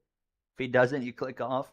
F1 is so interesting this year because, like, I mean, I still love F1, but anytime I'm watching F1, I'm like, man, I cannot wait for this car to be gone already. And we're not even a year into this new car. And it's just like, man, I can't wait for this to be gone. Because we already know, they've already confirmed they're going back to basically making the cars cool in like 2030. So I'm like, can we just please get there already? Can we speed up that timeline to like 2028 or something? Honestly, I think it's in F1's best interest to speed up that timeline as fast as they can. F1 is in Hungary this weekend, I think, and then they got the summer break.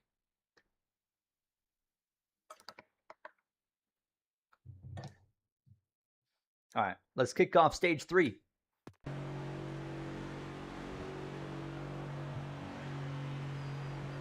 Away. Respect and interest is different, exactly. There's the green. Carlo.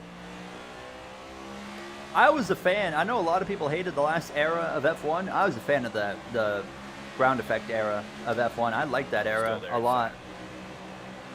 I don't know. I enjoyed the racing that we had in F1 right up to the end of last year. I mean, I've enjoyed the racing this year too. Don't get me wrong. The racing has been actually pretty awesome in 2026 in F1 as well. But it's just the cars are soulless. You know, the car is just eh. Like, Stay high. I saw Toto Wolff said today that to figure out this issue that they were having with George Russell's car, they had to dive deep into the coding through all the electronics. I'm like, man, that is not what racing's about. You know, I'm gonna sound like an old person there, but like that's not what motorsports is about. We shouldn't have to be diving into coding to figure out what's wrong with this car. Like let's bring it back to Clear. let's bring a little bit of simplicity back. I think F1's gonna succeed no matter what. They're too big to fail now, but bringing some simplicity back would be very good for F1. And what gives me hope is they've already confirmed that they're going back in that direction. One outside. So I am thankful that they have already said, yeah, they kind of realized that they shouldn't have gone this direction, but they realized it too late, and now here we are. But I at least appreciate that they have already come out and said, hey, we're going back to what we were before, which I think is a great move, at least in that spectrum. Outside. I am playing on PC. Chase Elliott out in front here in Indy, as we have less than 60 laps to go. Will I do any lobbies after this? Probably not. We'll see. Stay low. But I don't think so. One outside. Oh, chat. Clear up top. Forgot to tell you guys, 6 hours of Road America, not happening. Not happening, unfortunately, on Saturday. Still in there. Jay has to work, and Matt212 is planning for his wedding. He is busy getting all that taken care of. Inside now. They have Harvick fan. It has come up once. Hey, what's that right there? Caleb. Thank you so much. What's that? Let him cook for 750 joules. What a kind lad. Thank you so much, Caleb. What a kind lad. Very kind of you. Very generous. Thank you, thank you. I do appreciate that. We're trying to cook. Stay high. What time is it for you? 8:45 Eastern Time, PM. Stay Yeah, high. Matt. I don't know if Matt's kept it kind of quiet. I don't know. He's talked about it a few times, but yeah, he is getting married. I forget. He told me. I think he told me the date a few days ago, or not a few weeks ago, but I don't remember when it is. But I do know he is getting married like very soon. Very, very soon. Clear bottom. So yeah, congratulations to him. I met Matt so long ago now, back when he was like pretty well in the exact same position as me at the time. Actually found him, I know he's an F1 YouTuber, but I found him when he was playing NASCAR Heat 5.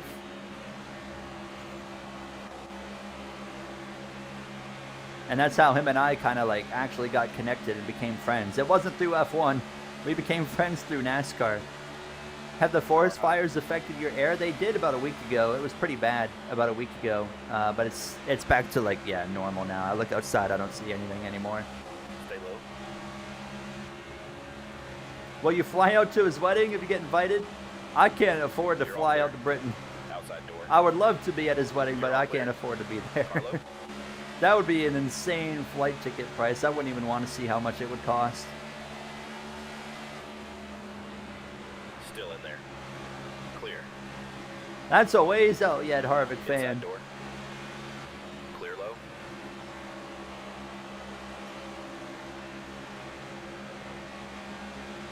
The air was so bad in Virginia.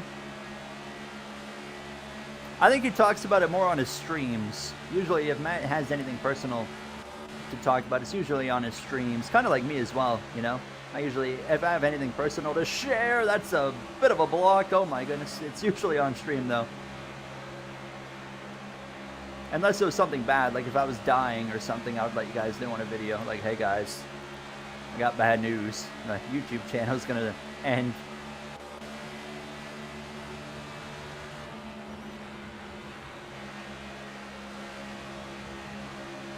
How about John Hunter up here?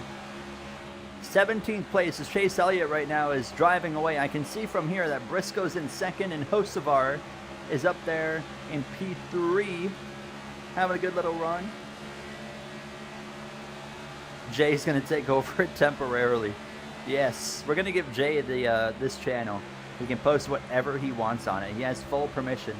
Whatever you want to post on it, have at it.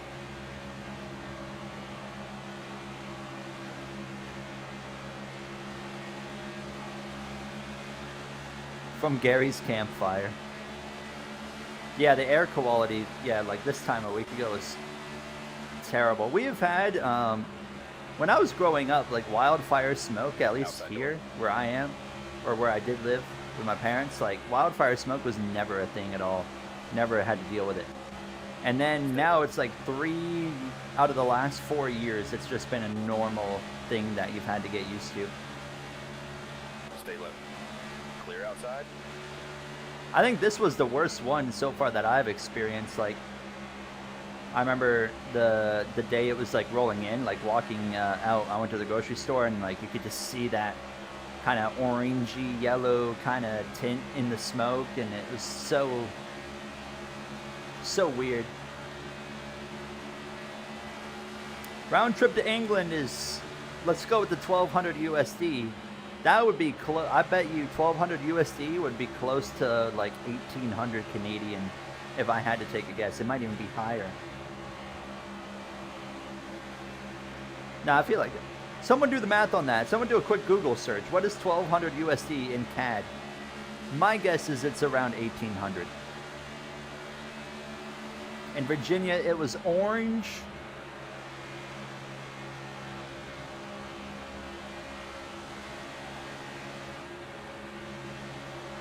Oh, it's 1689. Okay, a little bit less, about $100 less. Still, that's expensive. I can't afford that right now. Not in this economy. Clear low. Car inside. Yeah, we're starting to roll now. We're starting to get that longer run speed I can feel. Starting to kick in here. We're about to cook. Stay high.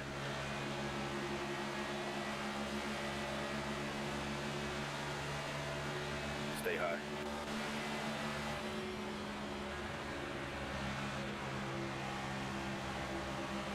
Nemechek's not making this one easy.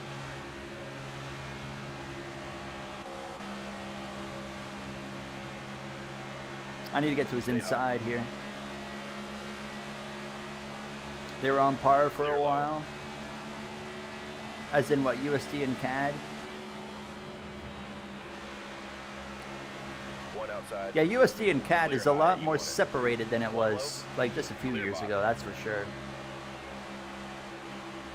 It's bad enough now where like I don't really buy any NASCAR diecasts anymore from like the NASCAR website, because it's just, by the time it switches over to CAD, it's like if I wanted to buy like a 1/64 scale diecast right now, like it would be, I don't know, what is it in USD? 11, 12 USD now for a 1/64? If I wanted to buy that, all right, with shipping and the you know, transfer to Canadian currency, you combine those two things, by the time it gets here, we're probably spending $50, $60 for one 1/64 scale diecast. How you doing, Zachary? So what I do though is we have this local fair. We have this local fair every year, and they usually have a NASCAR booth with diecasts. So that's like my yearly NASCAR diecast run. I'll go and get whatever I can, because you actually get them for relatively normal prices. They do raise the prices a little bit because they're getting the diecasts in America, so they're trying to make up the difference, of course, because they got to make a bit of money. So you do pay a little bit more, but I only buy like 1 or 2 cars. But Stay low.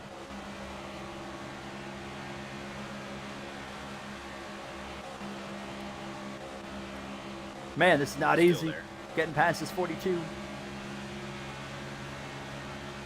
Push 150 for the regular AR, the ARC. And remember, like back in the day, you could get a regular 1/24 scale diecast for like $90, $80 even. That, I mean, now it's just like, oh man, the prices are insane now.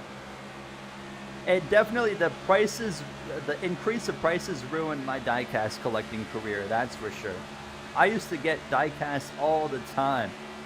And then the prices just kept going up and up and up, and I was just like, yeah, I love diecast collecting, but I don't love it that much to just keep spending more money. So I do like once a year I'll get my diecast, and that's it. Finished second here earlier.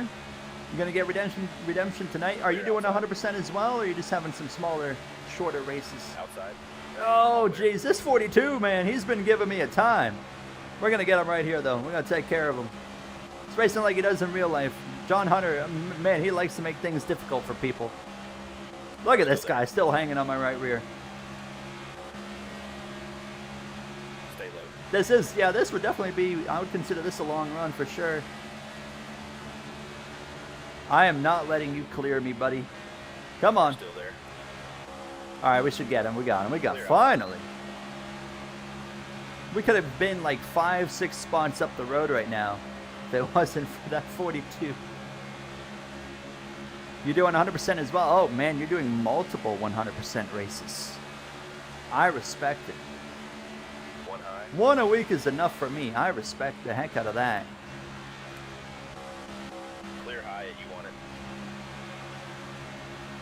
What's up, Billy? Doing a career mode race at Phoenix? Yeah, the Authentics, the NASCAR Authentics diecasts are a bit cheaper, right? My dad's, hold on, my dad's texting me some pictures here. What is he texting me? Oh, I see. Yeah, he's texting me somebody got killed, a track worker got killed at a racetrack in Ontario here a few days ago. It's called Flamborough Speedway. I forgot to, I was going to send that to my dad. I completely forgot. So if my dad's watching, I'll at least tell you what happened. Apparently there was a track worker up on like on a stand outside of the track apparently. And I guess a car went flying and hit him. And then it was a flagman, yeah, the flagman. There we go, it was a flagman. And the car, he got hit basically and died. It was crazy. I don't think I've ever heard of something like that happening. But obviously terrible. Very unfortunate news.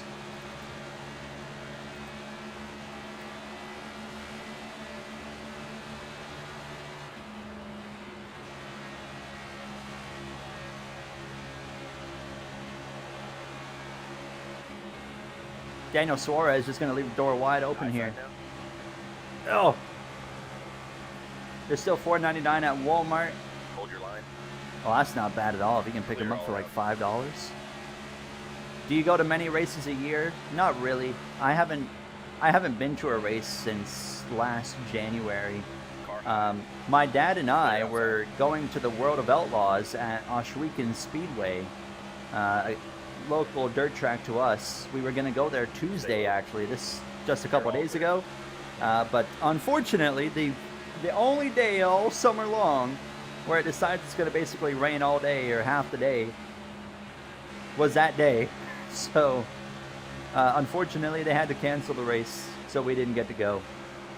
I was bummed out because I was actually really looking forward to anytime I get to watch a race with my dad on TV or in person is really fun to me, no matter what. So I was really looking forward to it. So hopefully next year we can try to do it again if the World of Outlaws go there. I'm not like I said earlier, I'm not really into dirt racing, but if it's local and you know the best of the best are there, I'm always down to go watch it. So, and there was Christopher Bell, I saw was there last night. He was racing there. He was supposed to be there Tuesday as well. Ryan Newman was there. Wallace and Schrader, all those guys. Stuart Freeston.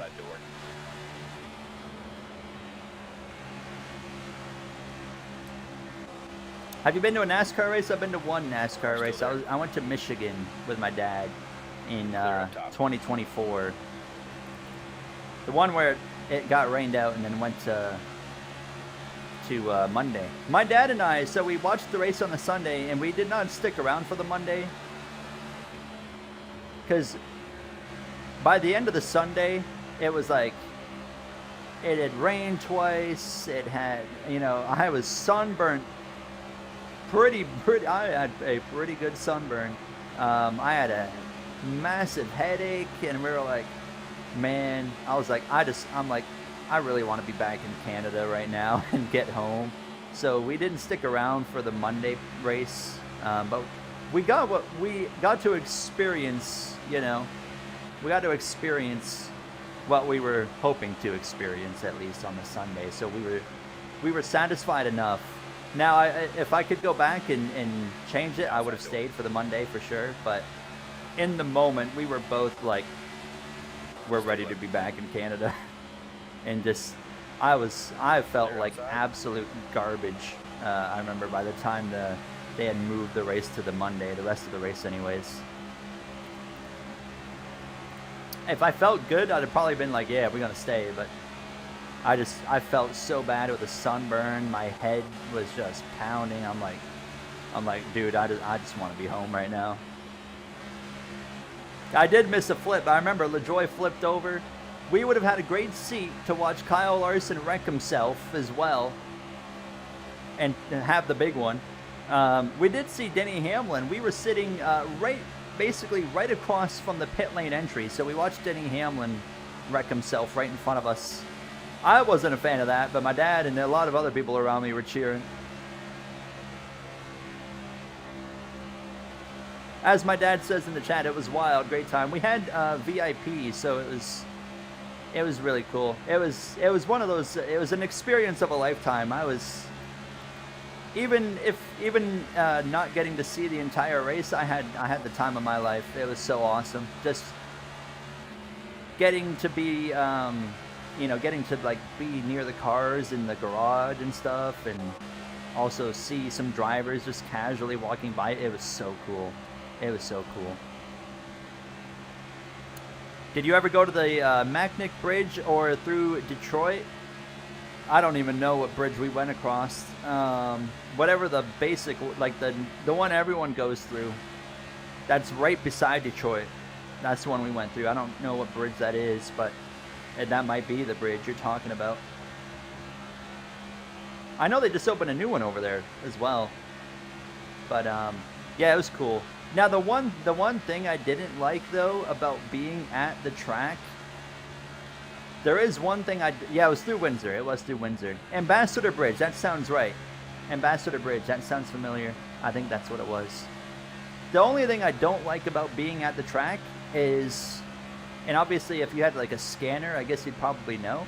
But if you don't have a scanner, it's hard to understand a lot of what's happening in the race, like strategy, and if there's something developing with someone's car and you don't really know about it. That's the only downside of not having to be able to watch it on TV. You kind of lose understanding of like what's developing in the race, what are the strategies looking like, who's doing 2 tires, who's doing 4 tires, all that kind of stuff. But I would still absolutely like to go to a NASCAR race again at some point with my dad. Hopefully, I really hope they come to Canada next year to make it easy for us. It's not like terribly far of a drive to go to Michigan, but the whole like crossing the border to go into the US is just, that in itself is really annoying. So if they can come to do a race in Canada or in Ontario specifically, then I would be very grateful. I would be very, very grateful for that.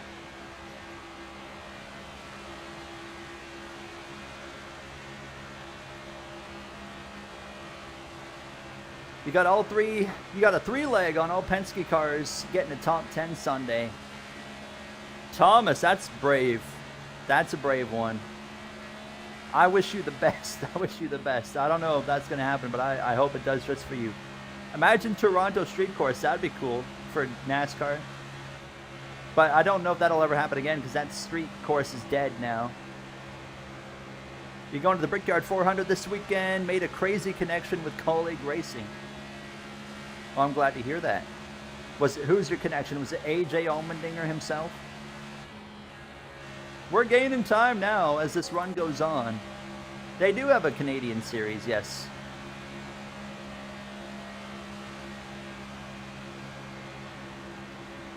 You sat across from the old pit entry at Pocono. There's a screen there, so you're able to follow along mostly. Yeah, I think in Michigan, Matthew, if I remember correctly, I don't think there was really any, and I could be completely wrong, but I don't remember any TV screens to be able to pay attention. Oh, no, I think there was, but it was like so far away that it was basically irrelevant to us. Kind of like when I went to the Daytona 24 Hours, is there was some TVs, but like they were so far away that I was like, well, I can't even like barely even see what's happening anyways. I don't know why IndyCar left Toronto. I have no clue what the actual reason was. Because now they're going even further north. They're going up to Markham. I said, who in the world wants an IndyCar race in Markham? You're related to Connor Zilic. One inside. Well, tell Connor Zilic that Clear your bottom. favorite YouTuber, Goen, says hello. And please win soon. I would like to see him win soon. You went to a late model race in Martinsville. You camped. It rained on Saturday, so they put it on a what? I don't know if they did go around BMO or not in the Toronto circuit. Where is Markham? Dude, I don't even know. It's all I know is it's north of Toronto. That's the only thing I know about Markham. I don't think it's too far north. Like, it's relatively close, but Stay low. the Markham Waxers. What is that? Is that a hockey team? Still there.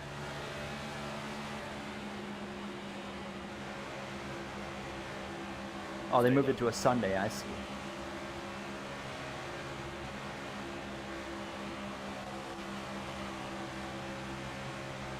It is hockey. There you go. It's always safe to assume it's hockey if we're in Canada talking about playing a sport. Stay low.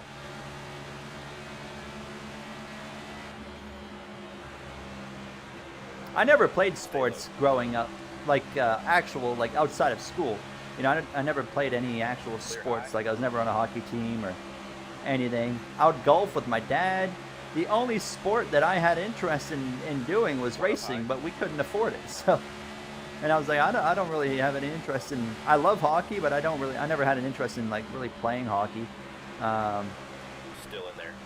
Same for like basketball. I like playing basketball here and there, but I wasn't like, oh yeah, I want to be on a basketball team or anything, or a soccer team.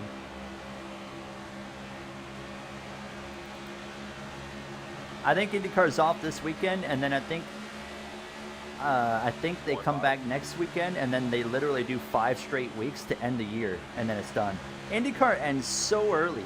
It's like September, they're done. It's crazy. Or is it late August they're done? It might even be August. Clear inside. You do track because it's racing. That's a good little workaround. It's like you're at least getting that competitive racing side out somehow.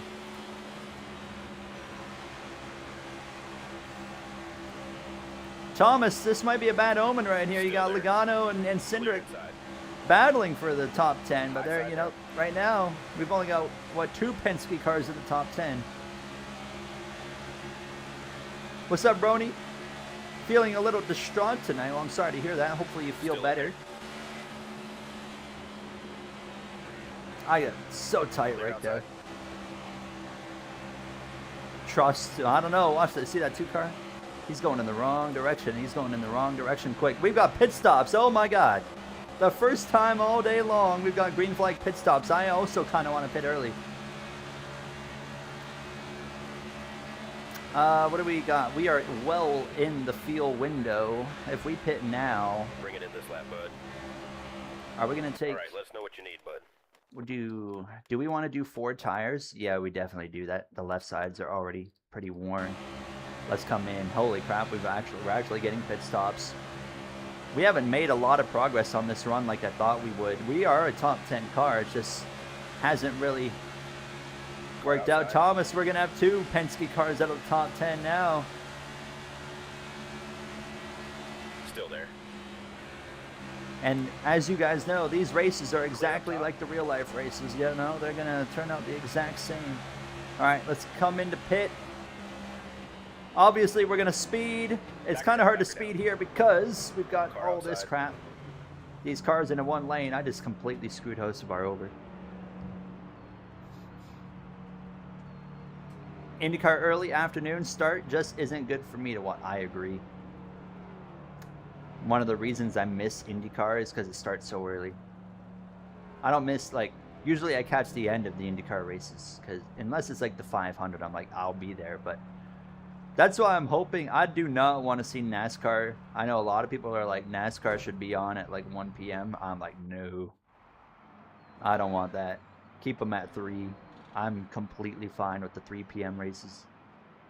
Alright, I swear, if this game screws me over with the pitting, I've been screwed over really hard here before. Come on. Come on. Thank you. Okay, that could have been worse. You're clear up.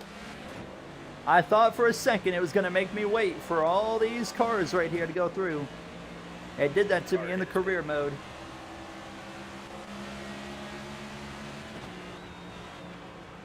Let's go. Are you going to watch Indianapolis practice for Cup and O'Reilly? Absolutely not. The race is already going to be boring enough. I don't want to see any practice. I'll watch qualifying for Cup. Qualifying will be interesting to watch because they do got to put it on the limit there. So I'll definitely watch Cup qualifying. But I have zero interest in watching practice at Indianapolis, that's for sure.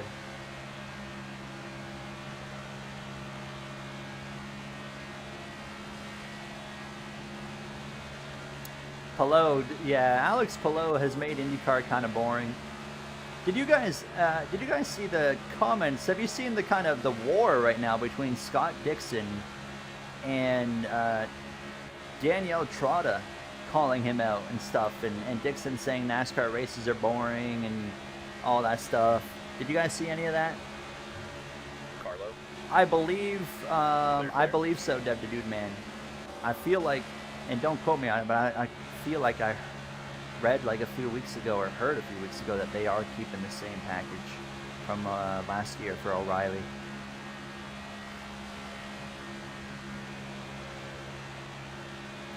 Leaders in the pits. If anything, IndyCar is boring. Yeah, so basically Scott Dixon said NASCAR races are too long and the races are boring. That's basically the gist of it. And Danielle Trotta, for whatever reason, I don't know why she took such a big issue with it, but she went on blast and was like, long story short, IndyCar sucks and Scott Dixon's opinion doesn't matter. I was like, dang. But, I mean, I thought it was ironic because, I mean, IndyCar on the road courses is pretty dang boring right now, and I'm like, Scott Dixon has no right to say NASCAR is boring when, like, IndyCar on the road courses is like a pretty horrific to watch. The oval races are pretty exciting, but I would still say NASCAR on ovals outside of the Indy 500. I think NASCAR also beats the IndyCar product on the oval side. So I thought it was quite ironic that Scott Dixon said that NASCAR was boring, but I did see the Bowman news, yes. We're talking about left turn lever. We're talking about Scott Dixon and his NASCAR comments, and then Danielle Trotta like going after him. With Alex Palou and IndyCar is boring. Well, the thing is, we know that you can have dominant drivers and still have good races. You know, we've seen it in NASCAR where a driver can dominate a race and the races are still actually really good. Stay low. Clear outside. But the problem for IndyCar is just, you know, the road courses are genuinely so boring. The street courses are a little bit better sometimes, but for the most part, they're still pretty boring. The ovals are hit or miss. Like Indianapolis 500 is so much fun to watch. The 1.5 mile tracks they used to go to were so much fun. The short tracks are kind of hit and miss sometimes. But like Nashville, the Nashville race that they just did a few days ago was okay. It wasn't like anything great, but it wasn't bad. I did see that left turn lever, yes.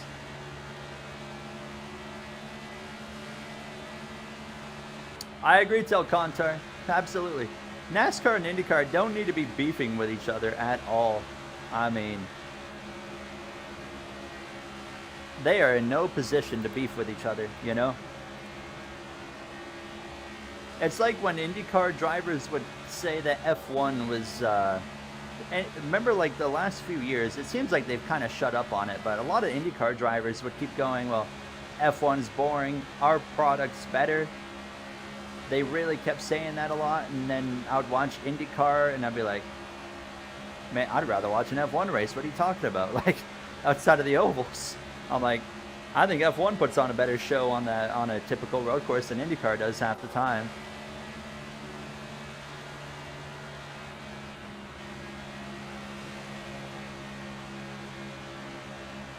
Yeah, IndyCar's got some work to do. They really do need to work on their cars, in my opinion.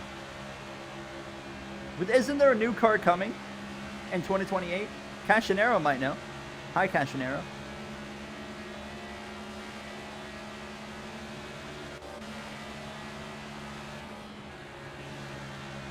I'm kind of with Cashinero. I think both sides are in the wrong to the point of the whole IndyCar and NASCAR thing. I think both sides are sounding silly. I don't think any side's in the right on that argument. 2028 cars starting testing within the next couple weeks. Have they even done like a prototype on what that car is going to look like? Like, do we have any idea? Like F1, we knew what this new car this year was going to have. We had a rough idea of what it was going to look like a few years ago. Briscoe's going to get me here. Inside now. No prototype? Oh, okay. Clear low.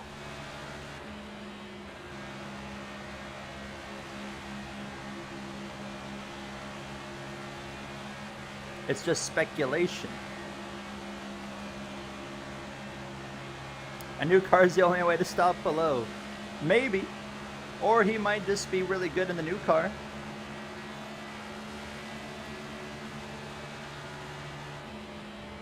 What if he's even better?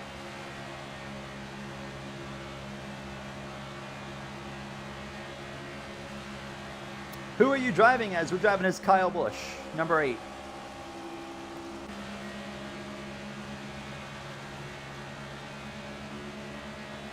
Oh yeah, I saw. Did you guys see the Days of Thunder like 2? I mean, there's been some rumors that the Days of Thunder 2 was going to get made, but I saw like today it's, or within the last day or two, it sounds like it's basically a guarantee that it's coming, and like they're going to be starting to film it pretty soon apparently. You'll laugh at Palou. I don't think Palou's going to lose the championship, to be honest with you. He's going to have something go wrong. I mean, he is just so good at just doing what he needs to do. Filming in 2027, it said. I saw they also said that it would again be Tom Cruise. So are we going to have like a repeat of the F1 movie? Where it's the old guy comes back and win. I really don't want to watch that again. I mean, it was cool for the F1 movie because it was the first time, and I'm like, oh, we're going to get a NASCAR movie, and it's just going to be like the same plot of the F1 movie. An old guy comes back. I'm like, man, I just saw this plot. Who do you think takes over for Bowman? I'm going with Zilic. We've all taken a nap during a NASCAR race at some point, and if you haven't, you're lying. I have fallen asleep. I have no problem admitting I have fallen asleep at least once during every major category of motorsport. F1, which is easier to fall asleep because it's in the morning. I have fallen asleep during IndyCar. I have fallen asleep for some naps as well during a NASCAR race. It has happened in every form of motorsport. I got no problem admitting that.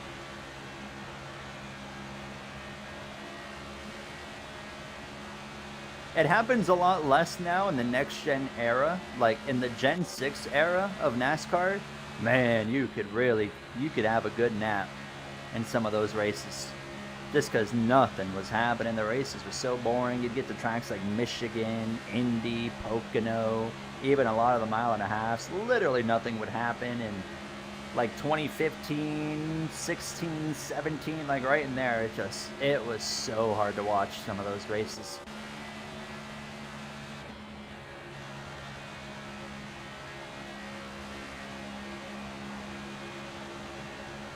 We're starting to make some gains here. 18 to go. I would not mind one more caution. Plenty of time worked out for Atlanta. You falling asleep at Martinsville?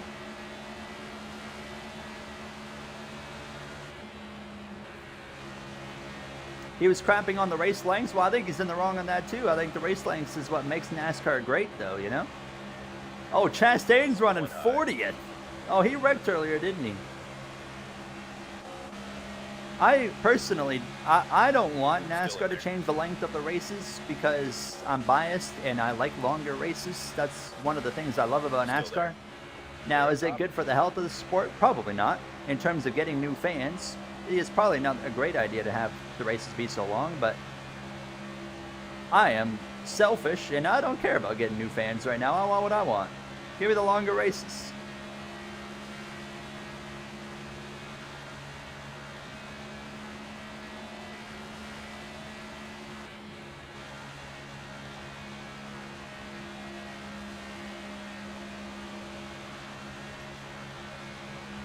Cashinero, do you think Dixon's going to go winless this year, by the way? That's my question for you. 400 miles is a long race. Yes, 400 miles is definitely, I mean, in my opinion, a long race. Would bringing back the Winston points bring rating? No. No. I don't believe a single person when they say that going back to the 36 race format would bring more fans. I don't believe that for a second. I'm a fan of the 10 race chase format. I think that's really the best way to do it right now in this modern era.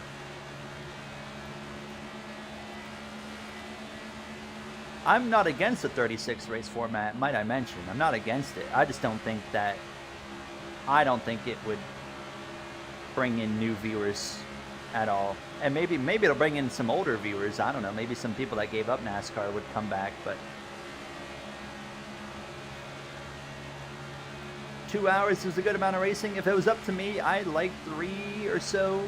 I like 3 or so hours. My dad complains. My dad's an old person. My dad's an old man. He should be the guy that's like, I love my 4-hour races because that's what NASCAR was. My dad doesn't like the races going that long either. I love it. I love a good 4.5-hour NASCAR race. I'm like, this is awesome.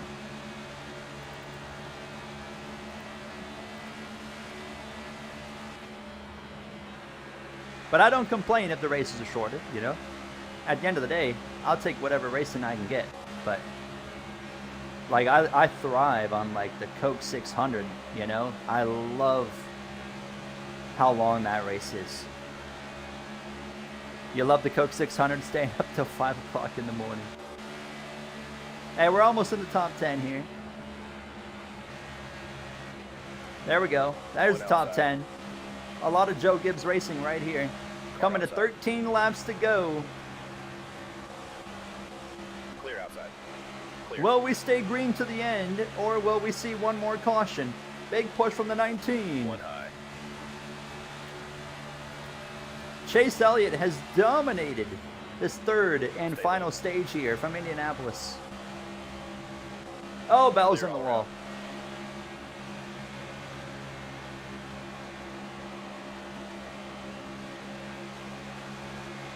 Gary needs to try moonwalking a monster truck. Let's have it. Is Bowman on the... No, Bowman's also damaged. Oh, God, watch out. 48 slow. I think he's 39th. Ty Gibbs. Oh, he's going to block it. I kind of like how they actually, like, swerve and keep you from making that move. Joey crashed in front of you. You made him flip it. How did you make him flip at Indianapolis? That's actually kind of impressive.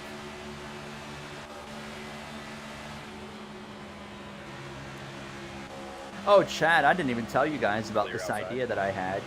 I was playing NASCAR 21 Ignition earlier, as I told you. I am thinking of doing a stream soon of attempting to do a 100% race in NASCAR 21 Ignition. Yes or no? What do we think? It wouldn't be a. It's like a challenge stream, not an actual race stream. It's like a challenge. Can we actually do this before we give up? I think it'd be kind of funny. Don't do it. They're saying, everyone's saying no. I think you guys are just making me even more interested in doing it then. Basically, AJ, exactly. I think it'd be fun. Oh, God, Coke 600? Oh, no, hold on a minute. Hold on, Colton. Let's not go that far. Every time the game crashes, you have to restart. Oh, no. No, we're not making another career mode thing. Don't worry. I think we're going to do it. All right, I see a lot of no's, but I think we're going to do it. Go big or go home. I like the way Tel Contar thinks. I think we might even do it next week. Michael Moots had the roof on Daytona glitch. Had the roof on Daytona glitch. What was that glitch? Inside. Clear low if you want it. When though? Wait a minute. If it only lasts 15 minutes, my dad says. You know what I just thought about, chat? Saturday, I'm not doing the 24-hour, or I'm not doing the 6 hours of Road America anymore because I got no one to do it with. What if we substitute that with 100% NASCAR 21 ignition stream? I think that'd be kind of funny. The F1 2012 my career. Not happening. Not happening.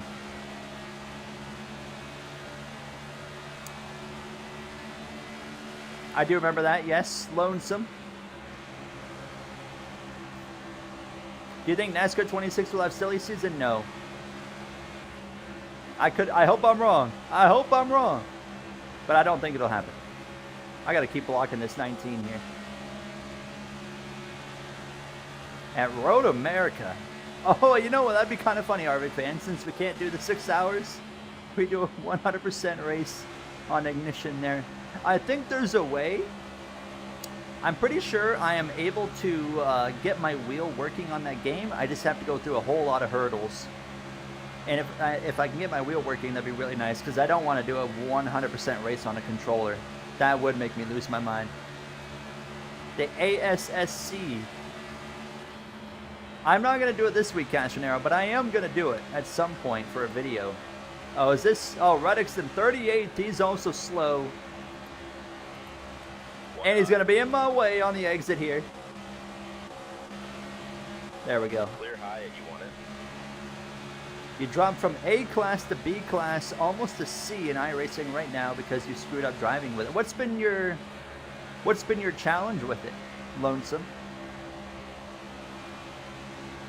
The glitch was like what is named Daytona roof glitch.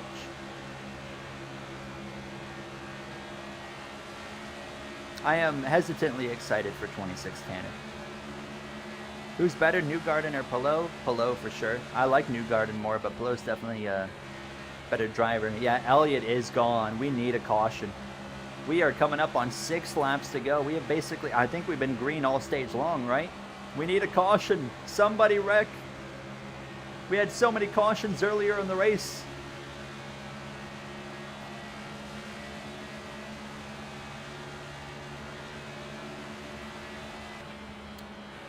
Ovals or road courses, what do you like?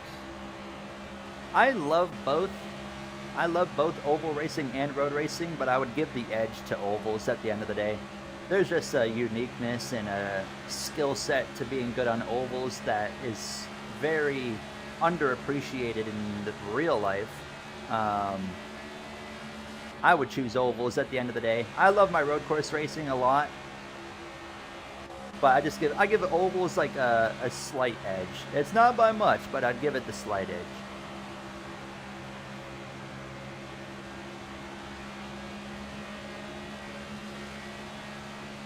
Yeah, I'm very curious, Chris, as well, on how the cars are going to drive with the dynamic tracks in NASCAR 26. Like how, you know, how are the setups really gonna make a difference in the track across the course of a race? Or for the car, as the track's changing, I should say. I like Maluk. Malukas is my boy. He is 100% my favorite IndyCar driver. I really like Malukas. Do you know if they're going to have roof flaps? I don't know. You would expect them to, but they didn't have it in 25, right? Which felt like a very overlooked kind of feature. I would imagine it'd be pretty simple to have roof flaps come up and hood flaps as well. The hood flap should come up. Oh, man. Someone remind me. Hold on. We're going to do something. I think we're going to do... what time is it? We got time. Someone remind me about hood flaps when I finish this race. I'm going to show you guys something on a different game before we end the stream.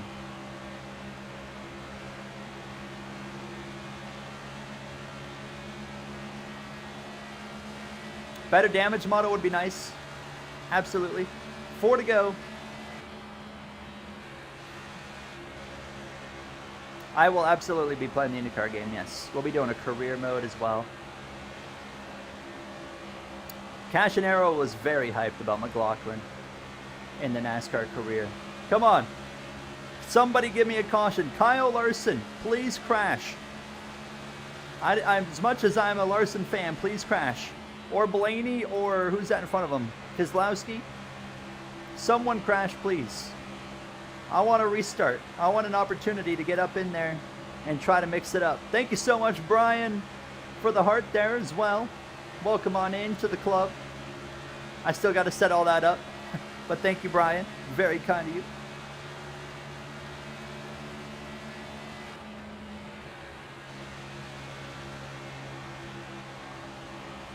I feel like I should pass Larson just in case we get a caution. But being behind Larson, with the way the wrecks work in this game, being behind Larson is my best opportunity to get a caution. So I'm going to stay behind him for now. It's a combination of you jumping to a big Moza setup from... Oh, yeah, there's that learning curve, too. Because you got a direct drive wheel now, and that's going to also be a bit of a learning curve. One up high. As well, Lonesome. You might buy an actual stock car wheel and see how that fares for you. Absolutely, you can do that as well. I would say, first of all, just keep practicing. Eventually, it might work out for you. But obviously, if you can afford a round wheel as well, then there's absolutely that alternative. Wreck Larson. I'm not just going to wreck him. Why would I wreck Kyle Larson? I can't wreck Kyle Larson. It's fine, boys. We're going to get a wreck right here in turn 3. Don't worry. We're going to get a caution right here. In about 10 seconds, the yellow flag is going to be out. Please. Somebody. Alright, well, maybe not. There ain't nobody wrecking. We got one more shot. If they don't wreck right here in turn 4. Yeah, we're going to the finish. We're going to the checkered flag. No overtime today. An entire stage of green flag racing. 1 lap to go for Chase Elliott. Alright, let's go past this 5 car then. White flag, keep it up.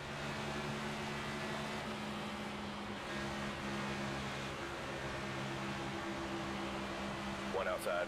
I don't have enough of a run. Clear outside. I think the 24 as well is slow up there. I'm not going to have enough of a run. He actually might beat me. Come on. Come on. Come on. Oh, we're going to have just enough of a run to poke the nose to the inside. Oh, it's going to be... Oh, hold on. We might have the advantage right here. Off turn 4. Chase Elliott. Chase Elliott domination is going to win. It's going to be a drag race with the 5. He's going to have me. He's got me. He's got me. Dang it. Ah, good race. Good race. P8. Kyle Larson hangs on. Top 10. Chase Elliott. We finish 8th with the number 8.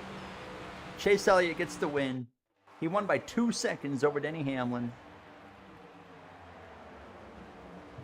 I will say, this race is another example of one thing I have always hated in NASCAR 25 was the AI and the running order of the AI. But one of the benefits is hood flaps. Thank you. I'm going to be loading up Automobilista 2 in a second to show you guys something that I really want in the NASCAR games. So I'm putting on... I had to take my sock off. The longer the races you do in this game, the more of a variation you get in the finishing order. If you do short races, if you do like 25% races, you're going to get a pretty similar finishing order all the time. And you still get a relatively similar finishing order even on the longer races. But there is certainly more variation because there's just more time. That race took us 2 hours and 2 minutes. There's just more time for things to play out in terms of crashes that slow the AI down, such as William Byron, Tyler Reddick, Alex Bowman, Ross Chastain. And there's also more time for strategies and different pitting laps to mix up the AI and actually let the races just develop a bit more. So the longer the races you do, it really is better for the AI in this game because it does give you more variation. It's still not anywhere near enough, but it does give you more variation in that running order, which I do appreciate. I'm hoping we can do a live stream career mode in NASCAR 26 where we do 100% races like all the time. I think it would be kind of fun. I did have an emulator, AJ, for that, but I got rid of that a while ago now. Only 8 cautions today, 6 for incident, and those were all in the first 2 stages, right? We didn't have a yellow in stage 3, if I'm not mistaken. If NASCAR 26 can have drivers like Barry having a shot to win without strategy, you would love that. Yeah, like if you have, I'll show you my AI settings as well, but here it is. But you know, it's like NASCAR Heat games had those moments where a mid-tier car would suddenly pop off and have a great race and be fighting for the win. We want that. We want that in these games as well. You'd have races where, you know, Chase Elliott would have a slow car and he would run 20th all day. Like, we want that in these games. There needs to just be more variation. And I'm hopeful. Hopefully, one of the dev diaries talks about that soon. That would be really nice. Pick a track for you, Martinsville.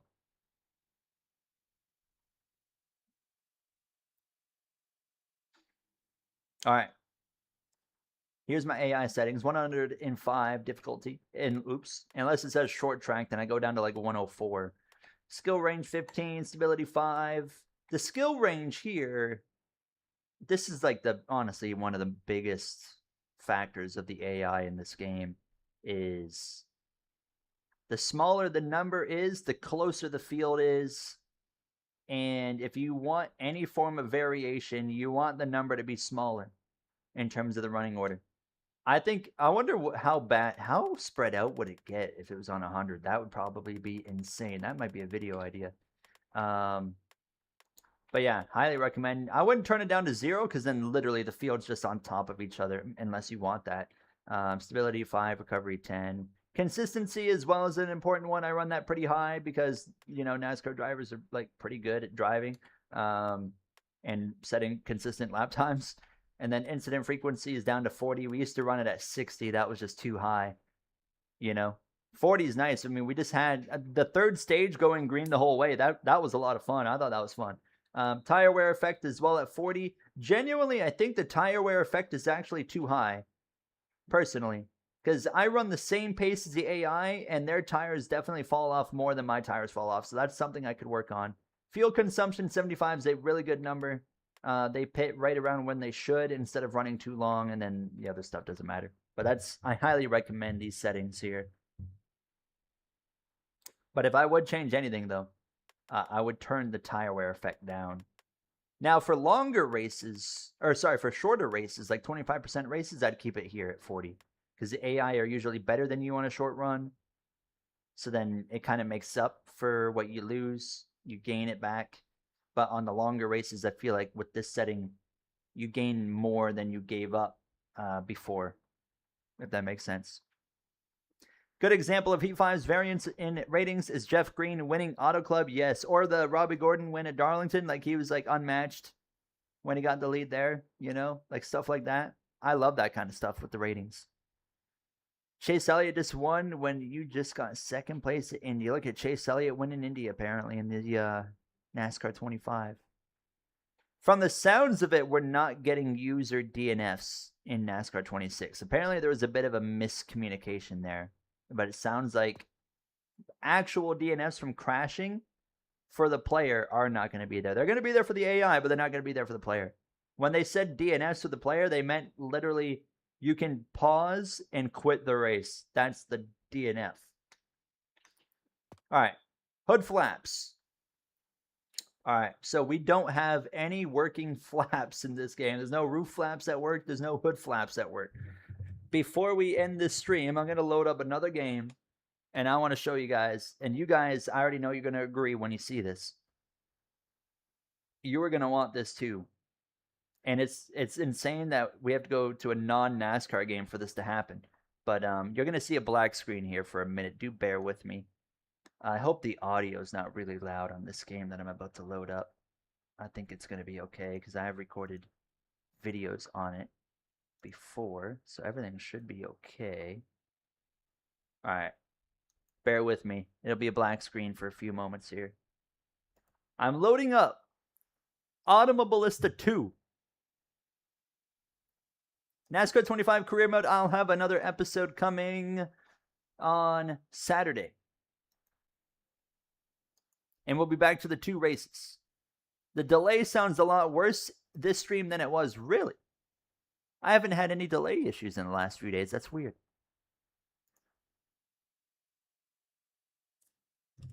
I think the game just crashed. Oh, no. It's loading. It's trying to load. Give me a moment here. I think I can pull it up at least now. Did it crash? No, I don't think so. Watch the game does not work. All right, Automobilista 2.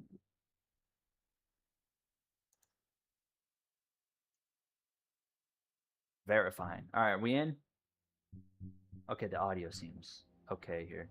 All right. Ignore this. I was recording an F1 video on here.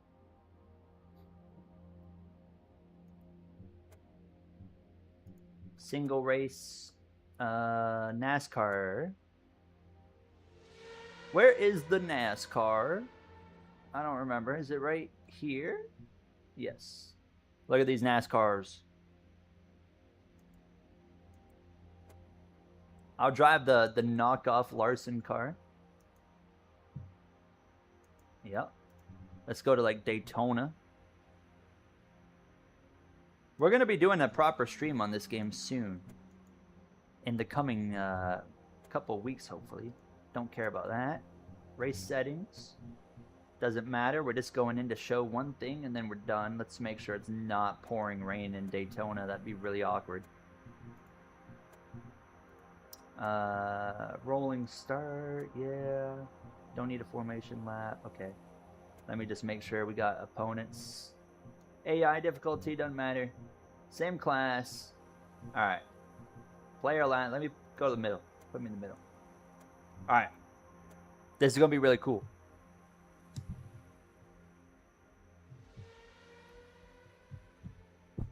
You have your own Team Penske light car for NASCAR 25 quick race. It's the Hellman's Mayonnaise car. Just show it, bro. I got to make sure the settings are right so we can show it properly. I've shown it off in a video before. I'm just really using this as an excuse to load up Automobilista 2 because it's such an awesome game. All right. Oh, that sounds a bit loud, don't it? Is that loud? Oh, I just completely backed out of the game like an idiot. Let me know if that was too loud. Alright, we gotta wait a minute here. Oops. Oh, I didn't even realize I was in control of the car.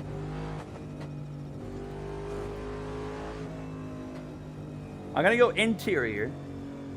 Little loud? Yeah, I don't want it to drown me out here. Audio. Let's just turn it down to like 40. Oh, the player engine was a lot louder. Do like 45. 45 as well. And 45. Turn all this crap down.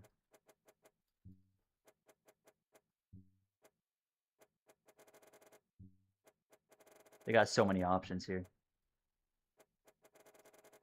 And finally, all right, let's go back in. What game is this? This is Automobilista 2.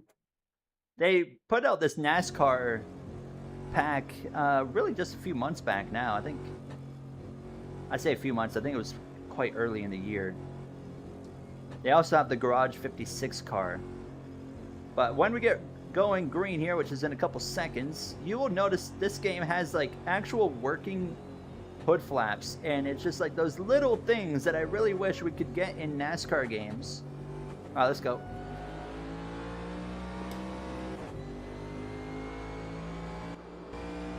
Was it December last year? high. Oh my goodness, the spotter's loud. Got one Got high. one high. He's still there. All right. I'm just gonna stay in line here. Okay, clear. Now watch when we go down this back straightaway. Watch the hood. Look at that. Look at that. That is so cool. And you see this happen in real life when like the cars close up in on the cars in front of them, like at super speedways, as those flaps start to go up. It's the little attention to detail like that I just think, man, I'm like, oh, I wish we could really get that in NASCAR games, you know? Not have to play a Got one simulator on Automobilista 2, which is a road racing wide, game, to get it. smart, Look at that. inside. And then the hood flap One on the low. left is going, and the right one's staying down. Like, it's accurately, you know, Still there. representing the air around your car as well. It's so cool. It's just Still those low. tiny little things that really makes me love a racing game. And One I mean, low. the actual racing sucks, by the way, on ovals. The oval racing in this game's terrible. The road racing is a lot of fun with AI, but oval racing One is outside. pretty horrific. But again, look at that. They're just flapping away. Oh, it's so cool. I love Still that. there. I love everything about that. Anyways, I just wanted to nerd out and show you guys that. Still there. I would imagine the roof. I've never actually tested the roof flaps One here. high. Let's make sure the roof flaps work if I can spin this thing out. Come on, let me You're just... clear. Woo! There they go. There goes the roof flaps. Oh! So that works as well. Oh yeah, we got some good damage now. But yeah, that's cool. I wish we could have that in NASCAR games. I just wanted to show that. You've been playing nothing but AMS2 lately. It is I would agree. I think it's the best sim out there right now. I don't think you can beat it for for a single player. For a single player perspective, because multiplayer AMS2 is pretty not great. But from single player perspective, it does not get better than this game right here. Especially with all the classic like F1 content that they're doing right now is so cool. Also, here's the Garage 56 here. Look at that beast. It's so cool. I did a VR video with that. I've got another VR video coming out on this game relatively soon. I also kind of want to do a stream where we do a 100% race with the Brazilian NASCAR cars, or the stock cars, the Brazilian stock cars. I think would be kind of fun as well. Yeah, I guess the side flap was missing. I'll give you that one, Sean. iRacing damage? Oh, that would be cool. In the NASCAR games, for sure. You're going to send the glitch you were talking about in the Discord server? Perfect. Put it in the general chat for me. Driving like normal, I see. Did you see the Supercars DLC coming to Project Motor Racing? I did not. Is it the current Supercars, or is it like this one? The older one? This car is so much fun to drive in this game, by the way. Also, you can take, like, for example, I can take a stock car to, let's see, does Adelaide have it? Yes. I can take a stock car in Automobilista 2 to a super truck track, or whatever they're called. Super trophy trucks, where they have ramps. I kid you not. Let me show you this before we... I'll show you guys this real quick before we end stream. You can literally go hit jumps in a NASCAR car if you want to. 60s to current day. Are you kidding me? Hold on a second. I love supercars, but I played Project Motor Racing and it sucked. But I kind of want to see this. Project Motor racing. Supercars.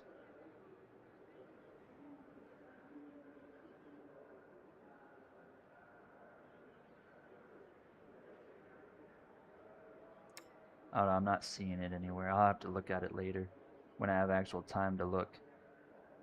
Interesting. Oh, yeah, I did see they were getting the Ford Falcon supercar. I'll have to look at it more later.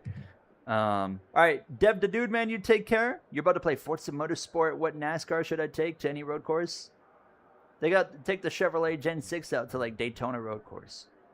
I did see Patrick Kane is going back to the Chicago Blackhawks. I saw that. Oh my God, look at it. Oh my God. That's... we're just going to do one lap and then we're going to call it. Oh my God. Oh. Oh. Oh, that was a rough landing. Oh my God. Oh, they're flipping behind us. Oh, debris flying everywhere. All right, let's go just run one lap here of Adelaide. We are 3 wide into the opening chicane. This is an iconic supercars circuit in Australia. Absolute fan. Oh, we got a yellow. We got a full course yellow automatically. Can't say I'm surprised. Cannot say I'm surprised. Come on. We can still go finish this lap at least. I'm just going to pass you guys here if you don't mind. Oh, they're ghosted under yellow. That's right. I forgot they do that in this game. That's the nice thing about this game. You don't have to worry about contact. There's a jump. There's a jump. Oh, no.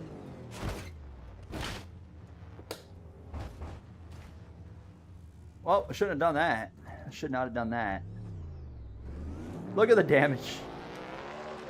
Oh, it's completely screwed up here. Look at the windshield cracks as well. I don't know if I can get through here. It just doesn't drive very good anymore. Got through the iconic turn 8 though, without any issue.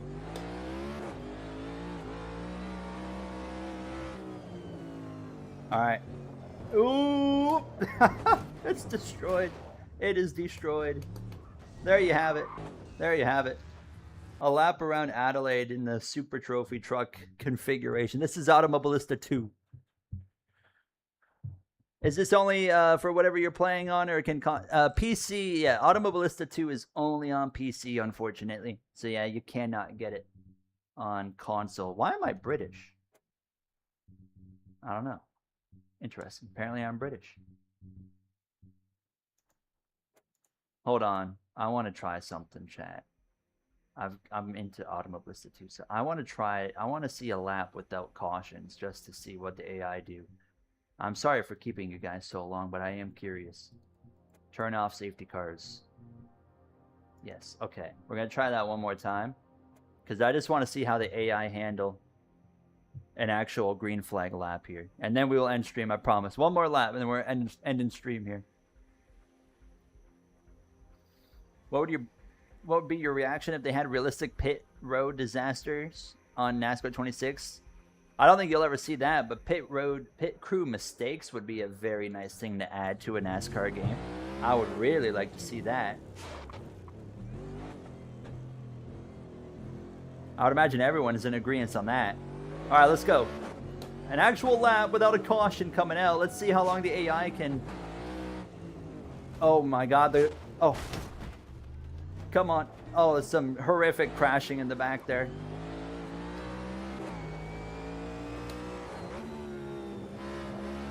Oh my goodness, this guy to my right did not lift.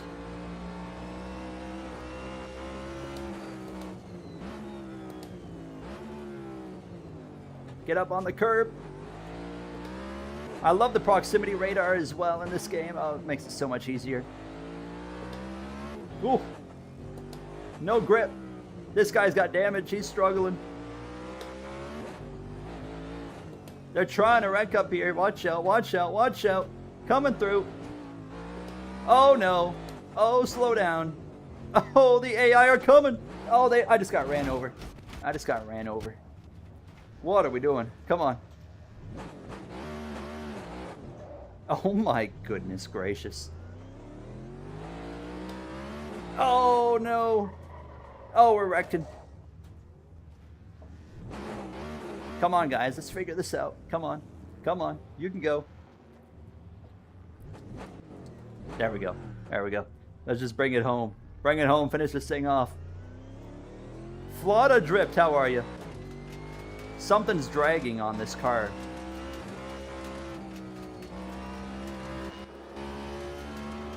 Oh, it's the hood. Or the front bumper.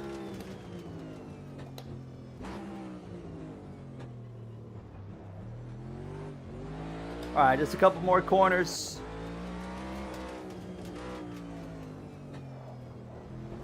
Oh no.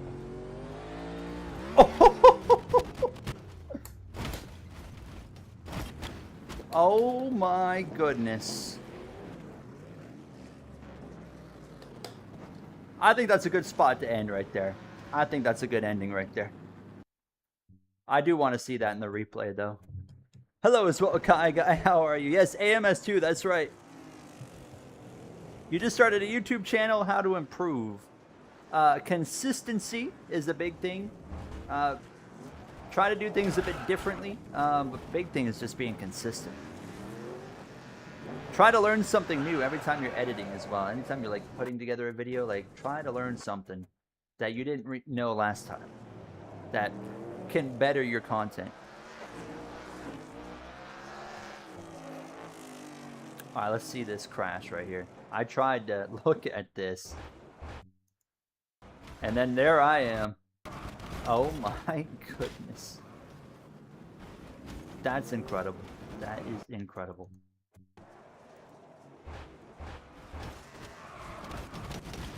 Wow. There you have it. Automobilista 2, everybody. It is an absolutely awesome game. Highly recommend it. If you can pick up this game on sale, do not hesitate. Unless you're strictly a NASCAR and oval racing fan, because then you will be disappointed. I'll guarantee you that. But if you are a road racing fan of all different types of disciplines, you are going to have the time of your life. Like, look at everything they've got here. It's absurd. And they've also, like I said, been doing a lot of, older F1 stuff as well, wherever that is, somewhere up in here. Yeah, all this new stuff that they've just added in, and then they've got to the current era as well of F1. All the way up in here somewhere.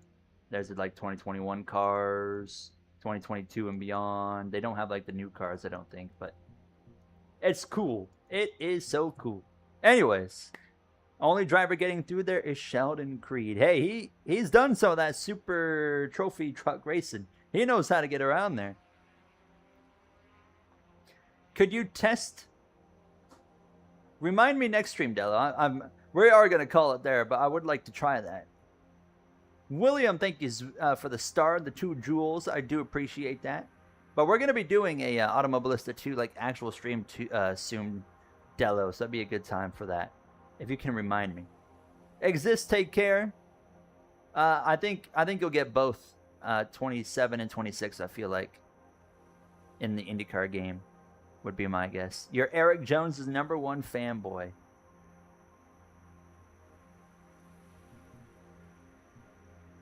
Is that the first Eric Jones fan here? Maybe. Shout out to Eric Jones. I like Eric Jones. Harvick fan, you take care. So tomorrow night, by the way, we will be live again tomorrow night. We have Stream Car at Charlotte Oval tomorrow night with the Cup car. So that is our stream plan for tomorrow. I will be live both YouTube and TikTok tomorrow at 7:45 p.m. Eastern time is when I should be kicking off the stream. So I hope to see you guys at that point. And we'll see how Charlotte goes. Hopefully we have a good little race. Last season we won that race in the Truck Series. We won that one by like 7 seconds. It was our first win of the season. So can we maybe go get our 3rd win of this season here? I think that'd be pretty cool. So I'm hopeful. But yeah. Matthew, have a good night. I'm going to go eat some dinner. And I also got to go feed the cats. I got to go get these cats fed. But thank you guys so much for being here and supporting the stream. We have been streaming pretty regularly now on both YouTube and TikTok. I've been trying to multi-stream I wanted to try to multi-stream on Twitch too, but it's a bit more of a challenge because you can't stream in the same like bit rates without it looking not crappy. So, but yeah, YouTube and TikTok's been working pretty well. So thank you guys so much for your support. Joshua, you take care. Colton as well. Tell us about the fish tomorrow. Oh my God, Sean. I totally forgot about that. Thank you for reminding me. I was going to eat something else, but now I'm going to go eat that. Dude, I totally forgot I got that. What a legend. I will let you guys know about the trout. I'll let you know in Discord. I'm going to go eat the trout with the rice. Thank you so much for the reminder. All right. Oh, you just joined, Rip. We'll be back tomorrow. Don't you worry. Ariana Grande fan, take care. CX, take care. All you guys, Eric Jones fan as well. All you guys being here, thank you so much. And Sean and Colton here as well. NASCAR lover, it is confirmed. Trucks will be back at St. Pete next year. That's good to hear. That was a fun race to watch. I enjoyed that race, so I'm glad to hear that. But yeah, Dello exists. William, of course. Razor. Tell Contar, Dev the Dude Man. Caledonia, Matt. AJ. My dad in the chat. Sim Kev, of course, as well. All you guys being here today, tonight, I do appreciate it very much. Dominic, Tanner as well. Left Turn Lover, Brony, all you guys. I appreciate your support so much. I didn't mean to do that. Let me just back out of the game, though. All right, there we go. All right. You guys take care. Stay safe, stay healthy. Yeah, we're still live. We're just ending now. Dev the Dude Man. You guys take care.